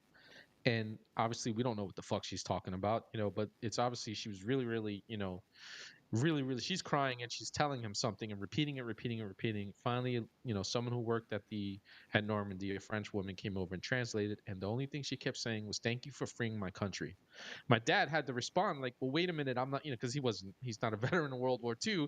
He was a kid during that time. They were really around the same age. She didn't want to hear it. All she wanted to do was thank Americans, for her freedom. That's it. And then everywhere we went into, every beach we went to, we went to Utah, we went to Omaha, we went to Gold as well, and that town there, all British and Canadian flags and stuff like that. So it was just a great experience to see that these people still remember. These people are still teaching their kids. Unfortunately, here in the United States, we don't even have our own history correct. We don't teach our history to our kids. And it was very embarrassing as an American veteran, a combat veteran at that, to be there and see, just what they did, and then just the salutation from the French was something else. But again, that was in Normandy. But that was something that, again, I saw everywhere we went part of this tour. When I was telling you we went to Holland, right? And we went to Arnhem. And we went to the British and Polish cemetery there. And there's a school in that town. I forgot the name of the town.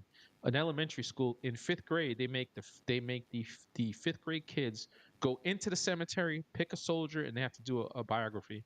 On the a biography on each one of those soldiers. They pick one, and then in the American cemetery, there was a bunch of high school kids. They were college kids at the time, but they started a project in the American cemetery where they would get pictures of our veterans, and on our Memorial Day, American Memorial Day, they will put up these pictures in front of the whether it was a cross or a Star of David or something like that, and they had like 75% of it done, and that was in 2018. And these kids were now in college, and they were still doing this project. They wanted to make sure that they completed it.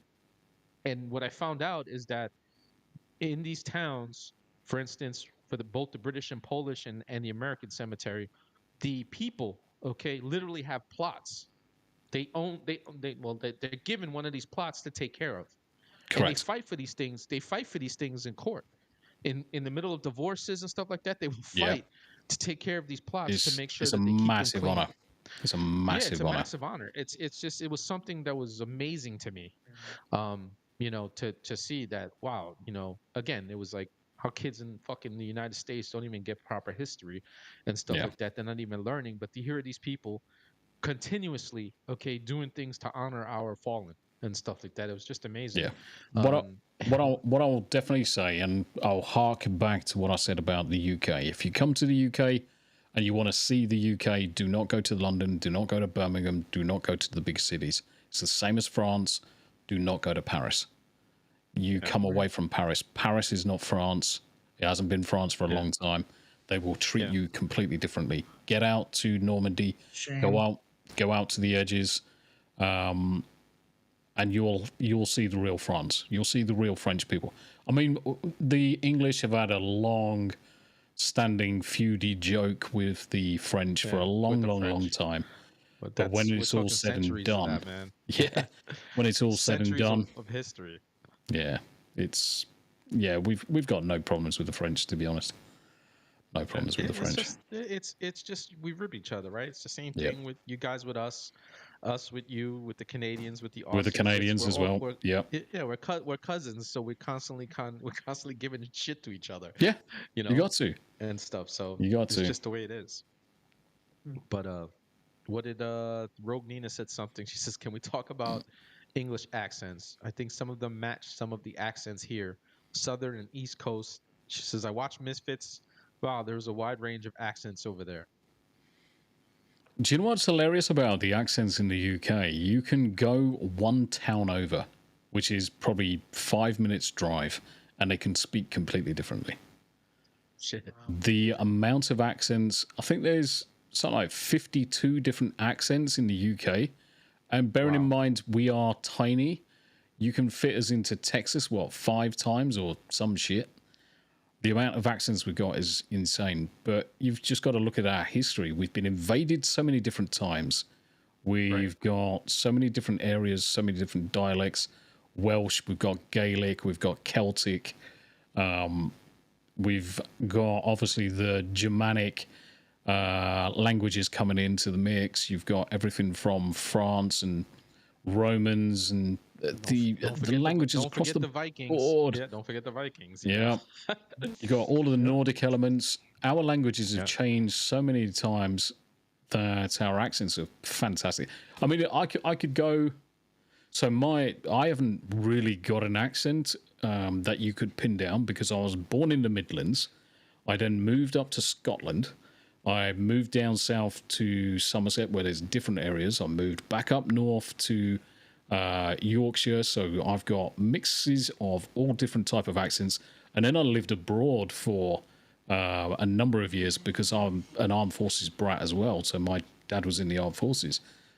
So my accent kind of like fluctuates depending on where I am. If I'm with someone with a very strong accent, I'll pick up that accent probably within about 5 minutes. So I've got a very plain speaking accent. But the wife's accent is just hilarious. She's so full on Cockney, it's just untrue. And then I can just go 5 minutes away from the road, 5 minutes away from where she was born, and they speak completely differently. That's great. Yeah, we're gonna have to bring her back, man. Listen, man, I know you've been going for a while. I know you got to get some rest there, brother. We can talk forever, but it's still early here in the United States. It's the middle of the night there in England, brother. We definitely want to have you back, man. It'd be fantastic. Yeah, definitely come back with your wife, man, so we can just sit here and laugh about shit again, and bring us up to speed. We definitely want to know when you're coming, so we can. And if you're on Instagram, make sure you follow us and start dropping shit, because if you just did your Instagram thing, that way we will bring your stuff up really, really quick. Yeah, and to be honest, the warm welcome that I've obviously received, absolutely fantastic. Same from the chat. Thank you very much, Dee, for having me. It's been an absolute pleasure. Would love to get you on to the podcast that I do as well. Do some of that reciprocal sharing of entertainment, as we like to say. But thank you very much indeed. It's been an absolute pleasure, guys. Absolutely. I have the time during the day now because I just got laid off, so I got time to come on your show during the day. Jonathan had told me that you do your runs on the day. I know Scott runs a business, so it'll be a little bit tough for him, but we'll work it out. We'll talk to him. Happy days. Him and I will talk and see if we can come and hang with you guys on your chat. I think what is the name of your show? It's 2 T's in a Pod with you and your wife. Me and the wife do 2 T's in the pod, so Tomby and Tam. And the Wednesday podcast is the Hump Day Chinwag. So we just have a chinwag with a cup of tea, and we just talk bollocks for 3 hours. It's great. I'll bring my cup of coffee. You guys bring your tea. I'll bring my tea. I'll bring my tea and see if you can tell me if I'm doing it right. Yeah, just tell them. You've got to have your pinky out. You've got to have your little pinky out. Absolutely, anytime. I do. Absolutely. Yes.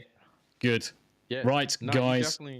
You definitely gotta just let us know, man, and we'll work it out. Scott and I, we talk all the time, so perfect. We'll see if we can come in on an afternoon to hang with you. Happy days. Right, guys. Much love. Thank you very much indeed. Can't bloody speak now. Fuck. Thank you very much indeed for the invite. It's been an absolute pleasure. It's been great to hang. Chat. Much love. Take care. Bye for now. Thank you, man. Have a good night, brother. Well, that was definitely a great convo, man. It was a great I felt bad conversation, for him. It and was probably our longest show, and it was the one that he probably needed to check out early. yeah, that's why I was like, I got to the point. I looked at the time. I was like, shit, we've gone 2.5 hours. We got to get this man some sleep. Abe was saying he Okay. says that we're on another stream in 4.5 hours. So, oh, look at that. So yeah, the man's got to get to bed. Gotta let him get some sleep and stuff. So that was fantastic, fam. Chat, you guys were absolutely incredible. It was just great to show the love between our two countries. And just to give him love, and you guys had some great questions for him. It was good meeting some of the new members here. Abe, let's give some shout outs. We get Abe again. Rogue Nina was in the house again with us as always. Jonathan Stevie hanging. The one and only Blondie came to chill with us. Diana Campanella, she's new to the channel. I've seen her new, but I think she said she's been following you for a while, Scott. Oh yeah, she did. We've chatted Yeah, before. the Yarn Witch live. Thank you so much for jumping in and contributing to the chat. We appreciate that so much. Who else? Who am I missing, Jonathan? And we had some Conserve Reality was here earlier with us. Um, always great having his insight. It was good to see him back. Anybody? Rosie Riveter was with us. She came in and said what's up to us for a little bit. I'm scrolling up and I see Rogue Nina's the Ratapult. That was pretty funny. When he tossed the fucking the Ratapult. Hey, Yeah, that was and spot on. Jonathan confirmed, by the way, that Al Green is from Texas. I missed Yes, that when what do you call it? Yeah. So that's just crazy that he. yeah, That's what I mean. Like, how does Texas have I don't know, such man. weird fucking people? Such a great state, but they have some weird people, man. Fucking Noemi came in to say what's up to us too, bro. She was in the chat she for a was little around. bit. Yeah. Did I miss anything, man? You think I missed anybody, brother? I think I got everybody, man. He Wait was a minute. there. I saw a couple of regulars. One and only Blondie was around. Yeah, I didn't see this one. I didn't give a shout out when they jumped in. Rio, thanks for coming in. And then there was somebody else too. Did you mention Rosie? Because I saw her. Yeah, I said Rosie. Yeah, Rosie River was here. I said what's up to her too. Patriot Daywalker. I love that. It's awesome. Scott Tampa. Oh yeah, they're always around. Funny Yeah, that's they're always crazy. around, man. They These two never miss guys a stream. they never miss a stream, them two guys, man. There was also somebody else with a Japanese name as well. And I'm going all the way to the top here to find it. They were laughing, man. The chat really thought that was a great, what do you call it? It was a great one. There was a lot of laughter in this one tonight. Damn it, where the hell is that? I didn't want to thank them. They were in early, hanging with us. I'll see it when we get to the. All right, let me see. I guess I passed I it. don't think anybody caught when I was mentioning south of the border. They didn't understand that was South Carolina. Yeah. I think they didn't get that. They didn't see that. They thought I was mentioning Mexico. Yeah. Yeah, I think they thought it was Mexico. Oh, how did I miss them? Huh? Damn it. I said their name earlier though. If I missed you, I apologize. Again, thank you, chat, for hanging and staying with. There you go. Thanks, Abe. Hanayama-san. There you go. Thank you very, very much. I appreciate that. I was trying for the life of me to find that. Yep. They were early. They said something. They said hello early. So, make sure you're following welcome, and you're always welcome to come back too. Absolutely, please come back. We're here every Monday, Wednesday, Friday. Scott and I are together on Mondays and Fridays. I'm on Wednesdays with the Christ Influence. Sometimes alone, sometimes with her. She's been a little bit more hanging with me on Wednesdays now. She's got a little time. But three nights a week we're here. And make sure you're following Reddaywalker, his Instagram. He's always got some really good stuff on his Instagram. He drops every Sunday. He's been dropping some really great shit when it comes to the Trump effect and whatnot. So make sure you see that stuff. If you have Discord, please join Big Red One Guy's Patriot Hangout. Come and say hi. There's plenty of options for you to not only just introduce yourself, but there's chats for news and politics. If you want to drop articles in there, I will take a look at it. I look at it every day.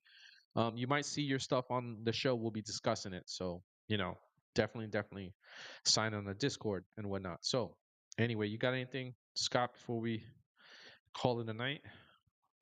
No, I'm just gonna say again because I really am just kind of blown away by this week. As much as last week we were kind of all just like marking out over Trump and Vance pantsing Zelensky in front of all those media people. Yeah.